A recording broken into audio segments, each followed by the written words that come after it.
तो कहानी की शुरुआत होती है, हमें हमारा मेन प्रोटैगनिस्ट यू ओटोसाका को दिखाया जाता है जो कि एक सिग्नल को क्रॉस करते हुए कह रहा था, क्या इस वर्ल्ड में मैं अकेला हूँ? नहीं, ऐसा नहीं हो सकता। और ऐसा कहने के बाद वो सभी लोग को स्कैन करने लग चुका था। आगे यू हमें बता रहा होता है दरअसल उससे भगवान की तरफ से एक ऐसी पावर मिल रखी है जिससे कि वो किसी के भी शरीर के अंदर 5 सेकंड के लिए जा सकता है, यानी कि अपनी आत्मा को वो किसी के भी शरीर के अंदर भेज सकता था। Same to same Naruto anime की हीरो यामानाका के माइंड ट्रांसफर जुत्सु की तरह। क्या नजारा है, क्या माल है यार। और इस पावर का यूज करके वो लड़कियों को छेड़ता, जो लड़की उसे पसंद नहीं आती उन्हें मारता, और खासकर स्कूल में टॉप करने के लिए वो सारे टॉपर्स की बॉडी में जाता, उनके आंसर शीट को कॉपी कर सबके आंसर्स को मैच करके जिसका भी आंसर सही होता उसे अपनी कॉपी में लिखकर हमेशा स्कूल के सारे सब्जेक्ट में टॉप करा करता। हमें यू के सपने के बारे में बताया जाता है, दरअसल वो अपने घटिया स्कूल से निकलना चाहता था ताकि वो जापान के टॉप स्कूल के अंदर जा सके। और ऐसा करते करते एक दिन उसका सपना सच हो जाता है, जहाँ पे आज वो स्कूल में ज्वाइन हो चुका था और अपनी स्पीच को दे रहा होता है। पर मगर तभी दो लड़कियां यूमी और माशिमा को दिखाया जाता है, जहाँ पे यूमी को माशिमा कह रही थी कि जो वो लड़का स्टेज पर है क्या वो तुम्हें काफी हॉट नहीं लगता। वक्त बीतता है, एग्जाम आते हैं और बच्चे नोटिस करते हैं जो यू नाम का लड़का है वो हर एक एग्जाम में टॉप कर रहा है, और धीरे धीरे कर किसी ने यू के ऊपर निगरानी रखना शुरू कर दिया था। यू को इसके बारे में पता नहीं चलता। अब यू अपनी क्लास में बैठ रखा होता है, जैसे अपने फोन को चेक करता है उसे एक लड़की का मैसेज आ रखा था जो कि उससे मिलना चाहती थी। यू इस बात से हमेशा परेशान रहा करता था क्योंकि जब से वो स्कूल में आया हर एक लड़की उसके साथ बाहर जाना चाहती थी और डेट करना चाहती थी। यू अब उस लड़की से आके मिलता है जहाँ पे वो यू को अपने लव के बारे में कन्फेस करती है, कहती क्या तुम मेरे साथ बाहर चलना पसंद करोगी। पर मगर यू मना करते हुए कहता है कि मुझे माफ कर देना, मेरे को बिल्कुल भी टाइम नहीं मिलता पढ़ाई के अलावा। पर मगर मैं तुम्हें पहले ही बता दूं ये एक नंबर का हरामी लड़का है, तुम्हें आगे पता चलेगा। दरअसल ये इस स्कूल की टॉप लड़की यूमी को पसंद करता है जो कि यहाँ पे सबसे सुंदर है। आगे वो प्लान बना रहा होता है कि कैसे वो यूमी को फंसाएगा। और जब यूमी और माशिमा रोड को क्रॉस कर रहे होते हैं तभी वो यूमी की फ्रेंड माशिमा की बॉडी में कब्जा कर उसे एक ट्रक के सामने लेके जाता है, जहाँ पे ट्रक वाला माशिमा को बचाने की कोशिश करता है। पर मगर ये इतना हरामी होता है कि वो ट्रक ड्राइवर की बॉडी पे भी कब्जा कर लेता है और सीधा ट्रक यूमी की तरफ बढ़ रहा था। तुरंत ही यू अपनी बॉडी के अंदर वापस आके यूमी को बचा लेता है। भाई मैं तुम्हें सच बता रहा हूँ, न जाने कितने हरामी मरे और तब ये पैदा हुआ। और वो यूमी को उठा के नर्स के पास लेके जाता है, जहाँ पे नर्स उसकी ड्रेसिंग कर दी थी और वहाँ से वापस जा रहा था। उसके मन में चल रहा होता है यार एक बार मेरा नाम ले ले प्लीज, एक बार मेरा नाम लो। ऐसा भी सुना फुल प्लानिंग कर दी होती है। पर मगर तभी यूमी कहती है ब्लश करती हुई, क्या तुम मेरे साथ पैनकेक खाने चलोगी? और बस भाई होना क्या था, तुम इसके स्माइल देख के पता लगा सकते हो कि इसके दिमाग में क्या चल रहा है। तो साला बहुत नीच आदमी रहे। सांप को देखा और तेरे को देखा तो पहला सांप को छोड़ के तेरे को मारना। और वो पलटते हुए कहते हैं कि मुझे माफ करना, मुझे बहुत काम है। पर मगर माशिमा समझ चुकी होती है कि इन दोनों को अकेले में टाइम देना चाहिए, तो वहाँ से भागते हुए कहती है कि मुझे माफ कर दो, मेरे भाई ने सुशी बनाई है तो मैं घर जा रही हूँ। कुछ देर बाद हमें दिखाया जाता है कि जो यू और यूमी होते एक रेस्टोरेंट में बैठ के पैनकेक खा रहे थे, और ये हरामी उसे इम्प्रेस करने के लिए कह रहा होता है कि जिस वे में तुमने मुझे बताया इसे खाना, ऐसा तो मुझे कभी पता ही नहीं था। और भाई ये तो पूरा फुल ट्राई कर रहा था कि लड़की को फंसा ले। अब कुछ देर बाद जब वो अपनी क्लास के अंदर होता है तो वो यू के मैसेज को देख के जोर जोर से हंस रहा था। चुप, बिल्कुल चुप। हिम्मत कैसे हुई तेरी मुंह खोलने की?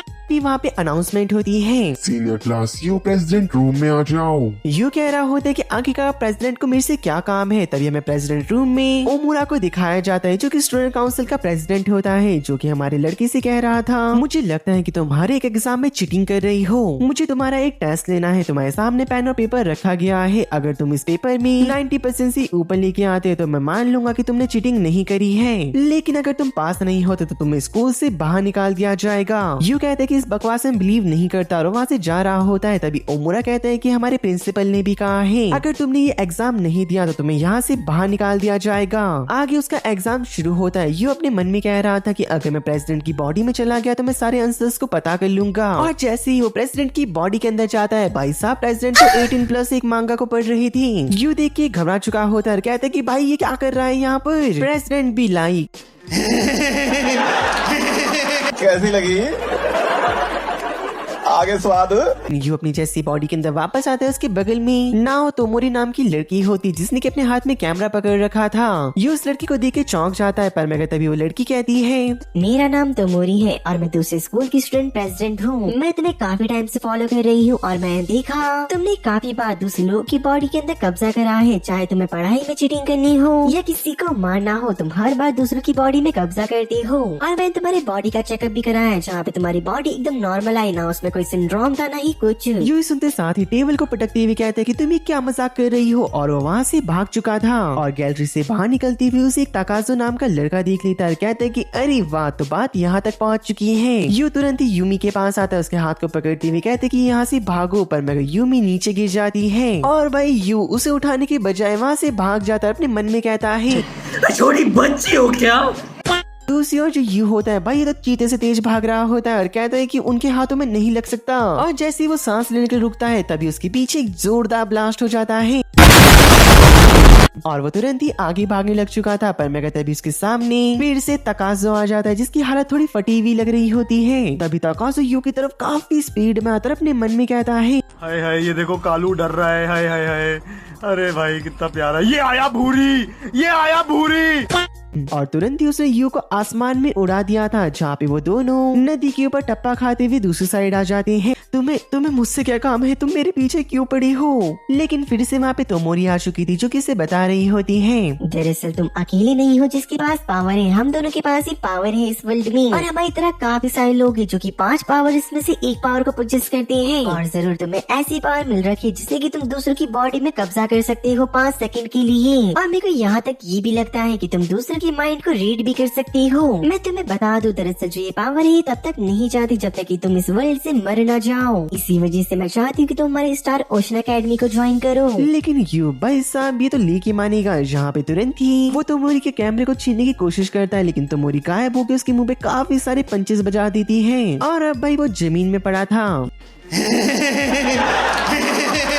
जहाँ पे अब हमारी तोमोरी से बता रही होती, मैं चाहती हूँ कि तुम स्टार ओशन एकेडमी को ज्वाइन कर लो और हमारा मिशन है कि हम ऐसे लोगों को रोके जिनके पास की पावर्स और अपनी पावर का वो गलत इस्तेमाल करते हैं। अब जब वो अपने घर वापस आता है, जहाँ पे उसकी छोटी बहन आयुमी कह रही होती कि भैया आपको स्टार ओशन एकेडमी की तरफ से स्कॉलरशिप मिली है और आपके साथ मैं भी वहाँ पे जा रही हूँ। मगर तुम्हारे दोस्तों का क्या होगा? अरे उनकी चिंता आप क्यों कर रही हो? फोन है ना, मैं उनसे बात कर लूंगी। आगे वो दोनों ऑमराइज खा रही होती है, जहाँ पे हमारे यू को ये बिल्कुल ही पसंद नहीं आ रहा होता क्योंकि इसकी छोटी बहन ने इसके अंदर काफी सारा सॉस डाल दिया था। लेकिन उसका दिल रखने के लिए वो कहता है कि सच में बहुत टेस्टी हो रहा है। जहाँ भी उसकी बहन कह रही होती है, भाई मुझे पता है जब मॉम बनाया करती उसकी तरह ये नहीं हो रहा होगा। हमें पता चलते कि दरअसल यू की मॉम ने जब अपने हस्बैंड को डिवोर्स दिया तो उन्होंने अपने दोनों बच्चों को उनके अंकल के पास छोड़ दिया। यू के पास परिवार के नाम पे सिर्फ उसकी छोटी बहन होती है। अब रात को यू टीवी देख रहा था और उसकी छोटी बहन सितारों को देख रही होती है। यू कहता है, अगर आयुमी तुम दोस्त बनाना चाहती हो तो तुम्हें सितारों को छोड़कर टीवी शोज को देखना होगा क्योंकि बच्चे उन्हीं के बारे में बात करते हैं, ना ही सितारों के बारे में। अगले दिन हमें दिखाया जाता है यू और उसकी बहन स्टार ओशन एकेडमी में एंटर कर जाते हैं और अपने नए फ्लैट को देखने के बाद वो लोग बहुत खुश होते हैं। अब थोड़ी देर बाद यू यूमी से कैफे के अंदर मिलता है, जहाँ पर वो उसको ये नहीं बता सकता था कि उसके पास सुपरनेचुरल पावर है क्योंकि उसे मना करा गया था और वो यूमी को इसके बारे में नहीं बता सकता था। जहाँ पे वो यूमी से कह रहा होता है कि मैं शिफ्ट कर गया हूँ, तो क्या तुम बीच बीच में मेरे से मिलने आया करोगी मेरे फ्लैट में? राजा जी अपनी शक्तियों का पूरा इस्तेमाल कर रहे हो।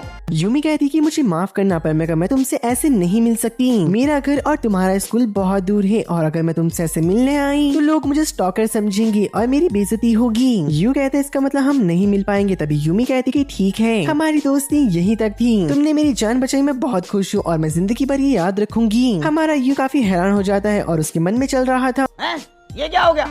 ये क्या सुन रहा हूँ मैं? और वो अपनी सोच में ही खो रखा होता है। पर मैं यूमी उसे डंप करके चली गई थी। भाई ऐसा तुम कह सकते हो कि उसका ब्रेकअप हो चुका था। अगर भाई कभी तुम्हारे साथ ऐसा कुछ हुआ है तो मुझे कमेंट में जरूर बताना और तुम कमेंट में अपनी स्टोरी को शेयर कर सकते हो। मैं पर्सनली उसे पढ़ूंगा। तो तुम अपनी फर्स्ट लव या फिर तुम अपने क्रश के बारे में या फिर जो तुम्हारा करंट रिलेशनशिप है तुम उसके बारे में मुझे बता सकते हो। मैं हर एक को रिप्लाई जरूर करूंगा, ये मेरा प्रॉमिस है। तो अपनी लव स्टोरी को कमेंट में जरूर शेयर करना। और हाँ दोस्तों, यू को सपोर्ट करो यार, यूमी ने उसका दिल तोड़ दिया। उसके बाद हमें दिखाया जाता है जब वो अपने अपने घर में आ रखा था वहाँ पे भी उदास होता है। तोमोरी उसके पास आती हुई कहती कि इसे क्या हुआ। बाय द वे इसकी वीडियो बड़ी मस्त आ रही है। आगे वो दोनों आयुमी से मिलते हैं जहाँ पे तकाज़ु और तोमोरी खुद को इंट्रोड्यूस करते हैं उसकी बहन से और वो उसके साथ बातें कर रहे थे। पर मगर तभी हमारी लड़की को एक पेटी दिखाई देती है। दरअसल ये उसके अंकल ने बिछाई थी। इसके अंदर इंस्टेंट रामेन होते हैं जिस देख के वो तुरंत ही छुपा देता है। दूसरी ओर हमें दिखाया जाता है जो तोमोरी होती है वो आयुमी को अपने ट्रिक्स के बारे में दिखा रही थी। आयुमी कहती कि सिस्टर आप तो बहुत कमाल की हो, ऐसे ट्रिक्स तो टीवी में दिखाए जाते हैं। यूं इन दोनों के यहाँ पे होने से काफी चिढ़ रहा होता है। अब हमें रात का सीन दिखाया जाता है जहाँ पे उसकी बहन और वो फिर से आज ऑम राइस खा रहे होते हैं और हमारे लड़के को ये बिल्कुल पसंद नहीं आ रहा था। आगे जो आयुमी होती एक लड़की का टीवी में गाना सुन रही थी। उसी रात यू सो रहा होता है। रात को उसे एक सपना आता है कि उसका एक बड़ा भाई भी है पर मगर वो कौन है उसे नहीं पता। आज यू का स्कूल में पहला दिन होता है तो वो काफी खुश होकर जाता है। कहता है कि मैं सबको फाड़ के रख दूंगा भाई साहब, मेरा कौन टिक पाएगा। स्कूल के गेट में ही उसका तोमोरी और तकाज़ु वेट कर रहे होते हैं। जहाँ पे भाई साहब उसका दिन पहले ही खराब हो चुका था। यून से पूछ रहा होता है कि यहाँ पे जितनी भी बच्चे हैं क्या सभी के पास पावर है। पर मगर तोमोरी बता रही होती कि ऐसा नहीं है। हमारे स्कूल दो ग्रुप में बट रखा है, एक वो जिनके पास पावर्स हैं और एक वो जिनके पास पावर आने के चांसेस हैं। हमें उन सभी को प्रोटेक्ट करना होता है ताकि साइंटिस्ट उनकी पावर का गलत इस्तेमाल ना करें। ये उसके बाद सुन के हंस रहा होता है। उसे लग रहा था कि मजाक कर रही होगी। यू सीरियस होते हुए कहती है मैं मजाक नहीं कर रही हूँ, दरअसल मेरे भाई के साथ भी ऐसा ही हुआ था। उसे कुछ साइंटिस्ट ने पकड़ा और आज तक वो लापता है। इसी की वजह से जो कुछ खास चुनिंदा लोग थे उन्होंने इस अकेडमी को बनाया ताकि हम जैसे बच्चे को प्रोटेक्ट करा जा सके। यू कह रहा होता है पर मैं तुम्हारे साथ कर क्या रहा हूँ, मुझे तो यहाँ पे होना ही नहीं चाहिए। तो मोरी कह रही होती कि तुम ये क्या बकवास कर रहे हो, तुम्हें अकेडमी ने खाना दिया, रहने को घर दिया, कपड़े दिए, इसके बाद तुम ऐसी बातें कर रहे हो। और ये सुनने के बाद यू का मुंह बंद हो जाता है। आगे यू अपनी क्लास में गया था जहाँ पे वो खुद को इंट्रोड्यूस करता है। यू काफी कॉन्फिडेंट होता है, उसकी पर्सनैलिटी भी अच्छी होती है तो लड़कियों के बीच में उसे जल्दी अटेंशन मिलना शुरू हो जाता है। पर मगर हमारी तरह कुछ लड़के काफी ज्यादा चिढ़ रहे होते हैं, कहते हैं कि अबे यार क्या है इसमें, मैं इससे ज्यादा सुंदर हुई। यू अपनी बेंच की तरफ जा ही रहा होता है पर मगर जब उसकी नजर अपनी बेंच के बगल में तो मोरी पे पड़ती है उसका मुंह भाई टट्टी की तरह बन चुका था। और आखिरी बेंच में तकाज़ु, वो कहता है ये साले मेरा पीछा कब छोड़ेंगे भाई। क्लास के बाद जो तकाज़ु होता है हमारी लड़की से पूछ रहा था क्या तुम अपना लंच लाए हो, लेकिन यू तो लेके आना भूल चुका था। तब वो दोनों जाके कैंटीन में बैठ के खाना खा रहे होते हैं जहाँ पे यू कहता है यहाँ पे लड़कों से ज्यादा लड़कियां हैं तो जो तोमोरी है क्या उसका कोई दोस्त नहीं, वो हमेशा अकेली रहती है। तकाज़ु बताते कि जब इसकी इनविजिबिलिटी पावर सबके सामने आई थी तो ये उसको कंट्रोल नहीं कर पाती थी, ये कहीं भी गायब हो जाती थी, इसको सिर्फ कैमरे के अलावा नॉर्मल आके नहीं देख सकती थी। इस वजह से काफी सारी लड़कियों ने से दोस्ती तोड़ दी और तब से वो अकेली है। कुछ देर बाद तोमोरी उनके पास आते और बताती कि हमारा हेल्पर आने वाला है, ये तुम भी हमारे साथ स्टूडेंट काउंसिल रूम में चलो। और ये भी उनके साथ चला जाता है। पर थोड़ी देर बाद ही वहाँ पे एक पूरी तरीके से गीले बालों वाला लड़का आ जाता है, इसका नाम कुमागामी होता है और वो मैप के ऊपर जिंदगी की 2 बूंद पोलो ड्रॉप डाल के वहाँ से चला गया था। तभी हमारा यू बहुत शौक हो जाता है, वो कहता है कि भाई ये क्या था। तकाज़ु बता रहा होता है कि दरअसल इसका नाम कुरागामी था और ये हमारा हेल्पर है, ये उन सबको डिटेक्ट कर सकता है जिनके पास नई पावर अवेक हुई है या फिर होने वाली है। यू कहते हैं कि अच्छा पर मैं अब हमें क्या करना होगा, जहाँ पे हमारी लड़की से बता रही थी अब हमें कुछ नहीं करना, अब हम इन्वेस्टिगेट करेंगे। जहाँ पे अब ये जूनियर हाई स्कूल में उस बच्चे को ढूंढने आ चुके हैं जिसके पास पावर है। तो मोरी इन्वेस्टिगेट करती है और उसे वो पर्सन मिल जाता है जिसके ऊपर से शक होता है, जहाँ पर वो यू के पास भाग के आके उस लड़के का पीछा करने के लिए कहती है। और ये पर्सन अपने बैग में कुछ छुपा के भाग रहा था, जहाँ पे यू अपनी पावर्स का यूज करके उस पर्सन को वहीं पे फ्रीज कर देता है। जो तोमोरी होती है वो उसके बैग को खाली करते हुए सामान को ढूंढने लग जाती कि वो क्या छुपा रहा है। और अभी तक हमारा तकाज़ु उस लड़के को स्पेयर दे चुका था। कितना प्यारा, ये आया भूरी, ये आया भूरी। अब तक जो हमारी तोमोरी होती है उसके बैग के अंदर से 2 फोटो मिल चुकी थी, जहाँ पे एक लड़की की नॉर्मल फोटो होती है, दूसरी फोटो में क्या माल है यार। तभी उस लड़की के पास जाती हुई कहती क्या तुम मुझे बताओ कि ये क्या है। वो लड़का बताता है कि इस फोटो को मैंने खरीदा है। जहाँ पे तुम्हारी पूछती कि किससे, वो लड़का कहता है कि मैं तुम्हें नहीं बता सकता। तुम्हारी कहती कि अरे कोई बात नहीं, मैं उस लड़की को जाके फोटो दिखा दूंगी। ये सुन के इस बच्चे की फट चुकी होती है, वो कहते कि नहीं ऐसा मत करना, दरअसल मैंने एक उडो नाम के लड़के से इस फोटो को खरीदा था। दूसरी ओर हमें उसी उडो को दिखाया जाता है जो की अपनी प्रैक्टिस कर रहा होता है। तभी हमारी तुम्हारी यहाँ पे टेलीपोर्ट होते हुए आ चुकी थी और कहती कि ये फोटो क्या है। उडो कहते कि मुझसे क्या पूछ रही हो भाई, मुझे थोड़ा ना पता ये क्या है? ओह अच्छा, तुम्हें नहीं पता ये क्या है? अरे कोई बात नहीं, तुम्हारा लॉकर रूम को मैं इस पिन से खोल लूंगी और उसके अंदर जितनी फोटोज है उन सब लड़कियों को दे दूंगी जिनकी की तुमने खींची होगी। तो मुझे बता दो कि तुम आखिरकार ये सब कुछ क्यों कर रहे हो? तभी वो लड़का चिल्लाते हुए कहता है, मैं ये सब कुछ पैसों के लिए कर रहा हूँ और मुझे फर्क नहीं पड़ता कि काम कितना ही बुरा क्यों ना हो। ओटो बताता है कि मेरी एबिलिटी ये है कि मैं किसी भी लड़की की फोटो को टच करके उसे कैसे भी बदल सकता हूँ अपनी मर्जी से, और वो हमारी तोमारी की फोटो बदल के दिखाने वाला होता है। पर मैं हमारी यूनिस की बॉडी में कब्जा करके वो फोटो तोमोरी को वापस दे दी होती है। ये देख के ओटो काफी गुस्से में तोमोरी के ऊपर एरो चला देता है, पर मैं पीछे तकाज़ो अपनी सुपर ह्यूमन स्पीड से उस एरो को पकड़ने की कोशिश करता है। एक हाथ से वो एरो छूट चुका था, पर मैं उसने दूसरे हाथ से उस एरो को पकड़ लिया होता है। हमारी तोमोरी कह रही होती कि देखो मैं तुम्हें सच बता रही हूँ, कभी ना कभी कोई ना कोई तुम्हारे ऊपर केस जरूर करेगा और तुम्हें पुलिस उठा के लेके चली जाएगी। मैं चाहती हूँ कि तुम सेफ रहो और साइंटिस्ट के हाथों में ना पड़ो, और तुम हमारी एकेडमी को ज्वाइन करके काफी अच्छे से ही पैसे कमा सकते हो। उसके बाद वो तीनों अपने अपने घर जा रहे होते हैं, पर मैं कहता भी यूं तोमोरी से पूछा होता है, क्या तुम मुझे बताओगी कि तुम्हारे भाई के साथ क्या हुआ? तोमोरी कहती कि मैं तुम्हें कल बता दूंगी। अगले दिन वो सब लोग क्लास में मिलते हैं, जहाँ पे तोमोरी यू को कह रही होती कि मेरे साथ चलो। यू तकाज़ो से पूछा होता है, क्या तुम भी चलोगी? पर मैं मना करते हुए कहते कि मुझे कुछ काम है। आगे वो चलते चलते मेट्रो के पास आ जाते हैं। तोमोरी पूछ रही होती कि तुमने कुछ खाया? यू मना कर रहा होता है। तोमोरी अपने लिए इंस्टेंट रामेन और हमारे लड़के के लिए सैंडविच ले लेती है। अब वो दोनों मेट्रो में बैठ के आगे निकल चुकी थी। यू तो अपने मन में कह रहा होता है कि इस लड़की को तमीज नहीं कि चलती मेट्रो में खाना खा रही है। अब वो लोग बस स्टॉप में होते हैं, जहाँ पे तोमोरी की नजर यू के सैंडविच में होती है और वो बेचारा इसे खाने के लिए दे देता है। वो तो बहुत खुश हो चुकी थी और अब वो दोनों बस से बैठ के आगे निकल रहे थे। तभी यू अपनी कहानी को शुरू करती है। जब मैं छोटी हुआ करती थी तो मुझे काफी बड़ी एकेडमी से ऑफर आया। मेरी मॉम मेरे लिए बहुत खुश थी, उन्हें लग रहा था कि मैं काफी बड़ी डॉक्टर बनूंगी। तभी हमें तोमोरी के भाई को भी दिखाया जाता है। दरअसल वो एक बैंड के अंदर होता है और एक काफी बड़ी कंपनी से जल्दी अप्रोच करने वाली थी उसकी एल्बम को लेकर, और क्योंकि ये लोग गरीब होते हैं तो उसका भाई चाह रहा था कि उसकी एल्बम जल्दी रिलीज हो जाए जिससे कि वो पैसे कमा सके। एक दिन मेरा उस स्कूल में सिलेक्शन नहीं हुआ, जिस वजह से मेरी मॉम पूरी अंदर से टूट गई और उन्होंने डिसाइड करा कि वो मेरे भाई और मुझे बोर्डिंग स्कूल के अंदर डाल देंगी। मॉम का ये मानना था कि हम बोर्डिंग स्कूल में जाएंगे तो हमें 2 टाइम का खाना मिल जाएगा और रहने की जगह, क्योंकि हमारे पास अब ना ही ज्यादा पैसे थे और रिसोर्सेज भी पूरी खत्म हो चुकी थी। तभी उसका बड़ा भाई खड़ा होते हुए कहते कि मॉम आप ये कैसी बात कर रही हो? मुझे जल्दी ही कंपनी साइन करने वाली है और मेरी एल्बम निकलने वाली है, प्लीज ऐसी बात मत करो। पर वो दोनों टूट तब जाते हैं जब उनकी मॉम उनके सामने झुक जाती है और कहती कि प्लीज बच्चों मेरी बात को समझो, जिसके कारण वो दोनों अंदर से टूट जाते हैं और वो दोनों अपनी मॉम की बात मान के बोर्डिंग स्कूल में आ चुकी थी। जल्दी हमारी तोमोरी ने काफी सारे दोस्त बना लिए। या दोस्तों तुम लोग ये समझ लो ये लोग तोमोरी को भटका रहे थे। कहानी में आगे पता चलेगा मैंने ऐसा क्यों कहा। आगे हमें बताया जाता है कि तोमोरी के ऊपर कुछ एक्सपेरिमेंट हमेशा हुआ करते थे, पर मगर उन एक्सपेरिमेंट से तोमोरी को इतनी दिक्कत नहीं होती थी। पर मगर जब भी अपने भाई से मिलने जाया करती वो उसे अपने रूम में नहीं मिलता था, और जब भी तोमोरी अपने भाई के बारे में अपने दोस्तों से बात करा करती थी तो जो उसके दोस्त थे उसे अपने साथ लेके जाया करती। दूसरी ओर में साइंटिस्ट की काली करतूतों को दिखाया जाता है कि दरअसल वो तोमोरी के भाई के ऊपर एक्सपेरिमेंट कर रही थी,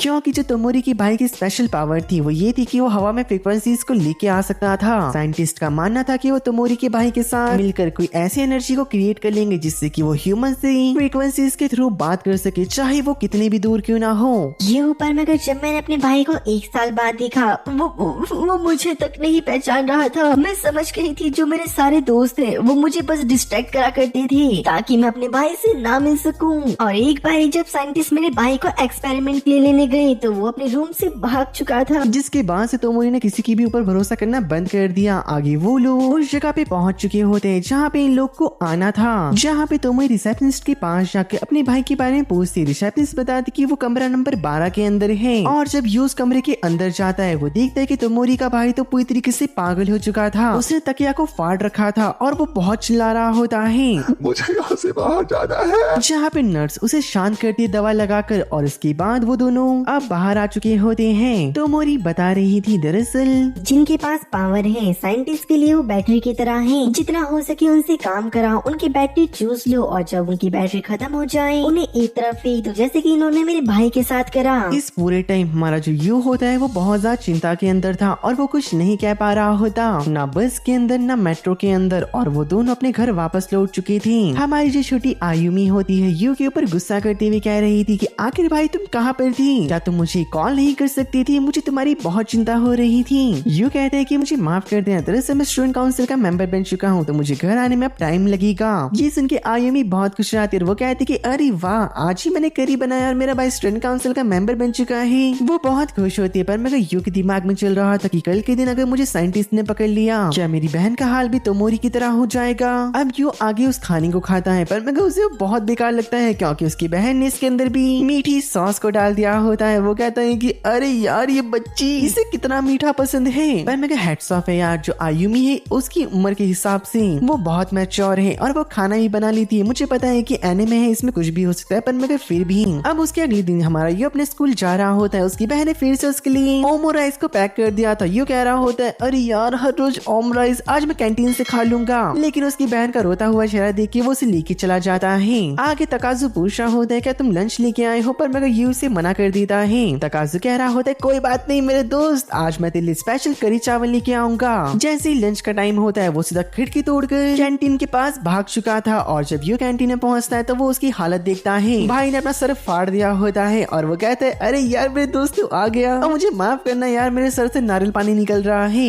यू कहता है कि अपना ध्यान रखा करो और जैसे ही वो कड़ी चावल की पहली बाइट लेता है, यू के आंखों से आंसू आ चुके थे और वो रोते हुए कहता है भाई तेरे पैर कहाँ है, मैं इसे पकड़ लूं। आज तक मैंने इस तरह चीज नहीं खाई, मैं जिंदगी भर इसे खा सकता हूँ। वो लोग मजे से खाना खा ही रहे होते हैं, पर मैं तभी टोमोरी का कॉल आता है और वो कहती है कि तुम दोनों स्टूडेंट काउंसिल रूम में आओ जल्द से जल्द। जब वो लोग रूम में पहुंच जाते हैं थोड़ी देर बाद कुमेगामी आता है, जहाँ पे यू तकासु से पूछता आखिरकार ये हमेशा गीला क्यों रहता है। तकासु बताते कि जब तक ये खुद को पूरी तरीके से गीला ना कर ले तब तक ये अपनी एबिलिटी का यूज नहीं कर सकता। और वो फिर से मैप के पास आके गंगा जल की दो बूंद डालते हुए कहता है अब जिस पर्सन को तुम पकड़ना चाह रहे हो उसके पास दो ताकत है, अपना ख्याल रखना, वो काफी खतरनाक होने वाला है। कुमेगामी की चेतावनी सुनने के बाद वो तीनों अलर्ट हो जाते हैं, जहाँ पे अभी गली के अंदर टोमोरी समझ जाती है कि यहाँ पर कोई ना कोई पर्सन था जो कि किसी का पीछा कर रहा है। अब जब वो लोग आगे बढ़ रहे होते हैं, जहाँ पर वो एक रेड लाइट एरिया में पहुंच चुकी थी, वहाँ पे एक लेडी बता रही होती दरअसल यहाँ पे यूसा आई थी और यूसा वही लड़की होती जिसका गाना आयुमी टीवी के ऊपर एंजॉय कर रही थी। तकासु जैसे यूसा का नाम सुनता है वो तो पागल हो चुका था, कहता है एक बार मैं उससे मिलना चाहता हूँ। और जब वो लोग बातें कर रहे होते पर मगर तभी तोमोरी को एक आदमी दिखाई देता है जो कि गली के अंदर जाता है और जब वो लोग उसका पीछा कर रहे थे तोमोरी के मुंह में एक जोरदार पंच आके लगता है। आगे स्वाद। ये देखने के बाद जो यू होता है उस पर्सन की बॉडी में कब्जा कर लेता है और जो तकासु होता है उसे स्पेयर देकर दीवार में घुसा देता है और लिटरली ये स्पेयर इतना खतरनाक था कि दीवार में भी क्रैक पड़ चुका होता है। तो मोरी उस पर्सन को ब्लैकमेल करते हुए कहती कि तुम्हें पता है अगर हमने एम्बुलेंस को कॉल नहीं करा तो बेटा तुम्हारी मौत तो पक्की है, तो मुझे चुपचाप बता दो आखिरकार तुम यूशा का पीछा क्यों कर रहे थे। आगे वो पर्सन बताता है कि दरअसल मुझे मीशा का पीछा करने के लिए टायो टीवी ने कहा था। आगे वो लोग एम्बुलेंस को बुला के उसे हॉस्पिटल भिजवा देते हैं। तभी यहाँ पे एक लाल वाला लड़का आते हुए कहता है कि आखिरकार तुम उस लड़की के पीछे क्यों पड़े हो। तो मोरी बता रही होती कि दरअसल हम उसे प्रोटेक्ट करना चाहते हैं क्योंकि उस लड़की के पीछे काफी सारे लोग पड़े हैं। ये सुनने के बाद लाल वाला लड़का कहता है कि ठीक है मेरा पीछा करो। और दूसरी ओर हमें एक पुराने से घर के सीन को दिखाया जाता है जहाँ पर यूशा बैठ के मार्शमैलो खा रही होती है और तकासु जैसे उसे देखते है वो तो पागल हो जाता है, कहता है यूशा। और भाई साहब ये तो पागल हो चुका था। यहाँ पे अब जो यूशा का हेल्पर होता है वो बता रहा होता है कि पता नहीं इसको क्या हो रहा है, हमें तो लगता है कि इसके पास मैजिकल एनर्जी आ चुकी है जिसकी वजह से इसे मल्टीपल डिसऑर्डर हो रहे हैं, जैसे कि आग लगा देना और पर्सनालिटी स्विच कर देना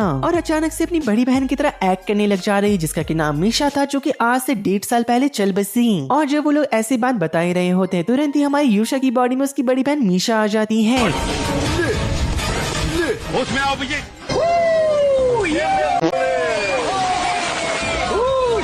यहाँ पे मीशा गुस्से में चारों तरफ आग लगाने लग जाती है, पर मगर जब वो देखती है कि उसकी मार्शमैलो जल रहे हैं तो वो आग को बुझाती हुई कहती है मेरे मार्शमैलो जल गए। तो मोरी मीशा से कह रही होती कि आखिरकार तुम्हारी बहन के पीछे इतने लोग क्यों पड़ रखे हैं। लेकिन तभी उसका हेल्पर कहता है कि आज से कुछ दिनों पहले यूशा अपने साथ इस फोन को लेके आ गई थी और यूशा के इसमें सारे बुरे काम है। पर मगर तभी मीशा कह रही होती कि जो मेरी बहन को परेशान कर रहा है मैं उसे बीच से फाड़ के रख दूंगी। तो मोरी कह रही होती कि तुम कैसी बड़ी बहन हो, क्या तुम पागल हो चुकी हो, अगर तुमने तूने ऐसा करा, तुम्हारी बहन के सारे काले चिट्ठे पब्लिक के सामने आ जाएंगी। लेकिन मैं चाहती हूँ कि तुम हमारी मदद करो, पर मगर तुम चिंता मत करना, पहले हम सब लोग तुम्हारी मदद करेंगे और जब ये सब कुछ सब सॉल्व हो जाएगा उसके बाद तुम अगर चाहो तो हमारी मदद कर सकती हो। अब आगे हमें दिखाया जाता है कि हमारी तोमोरी के कहने पर मीशा उस फोन का यूज करके एक प्रोड्यूसर को बुलाती है, जहाँ पे प्रोड्यूसर के दोनों गार्ड्स को यूशा के हेल्पर ने ठिकाने लगा दिया था। अभी यूशा की बॉडी के अंदर मीशा होती है और वो कहती है कि अगर मैं तुम्हें फोन दे दूं तो तुम मेरा पीछा छोड़ दोगी। प्रोड्यूसर कह रहा होता है कि तुम्हारे पास और कोई चारा भी तो नहीं है सोनिए।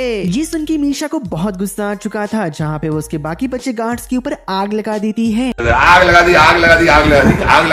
और शायद अभी तक आपने नोटिस ना करा हो, पर मगर ये दोनों मीशा की हेल्पर होते हैं, जिन्होंने की पहले गार्ड्स को ठिकाने लगाया और गार्ड्स की जगह खुद ले ली। और प्रोड्यूसर को पता भी नहीं चला होता कि ये कब हुआ। और इन लोगों ने फायर प्रूफ जैकेट पहन रखी होती, जिससे कि इन्हें कुछ नहीं होता। प्रोड्यूसर की तो फटके 4 हो रखी थी, जहाँ पे मीशा उसे फोन देती हुई कहती कि अगर तुम आगे से मेरे सामने आ गए, याद रखना कि तुम 2 पैरों पे नहीं बल्कि 4 कंधों पे जाओगी।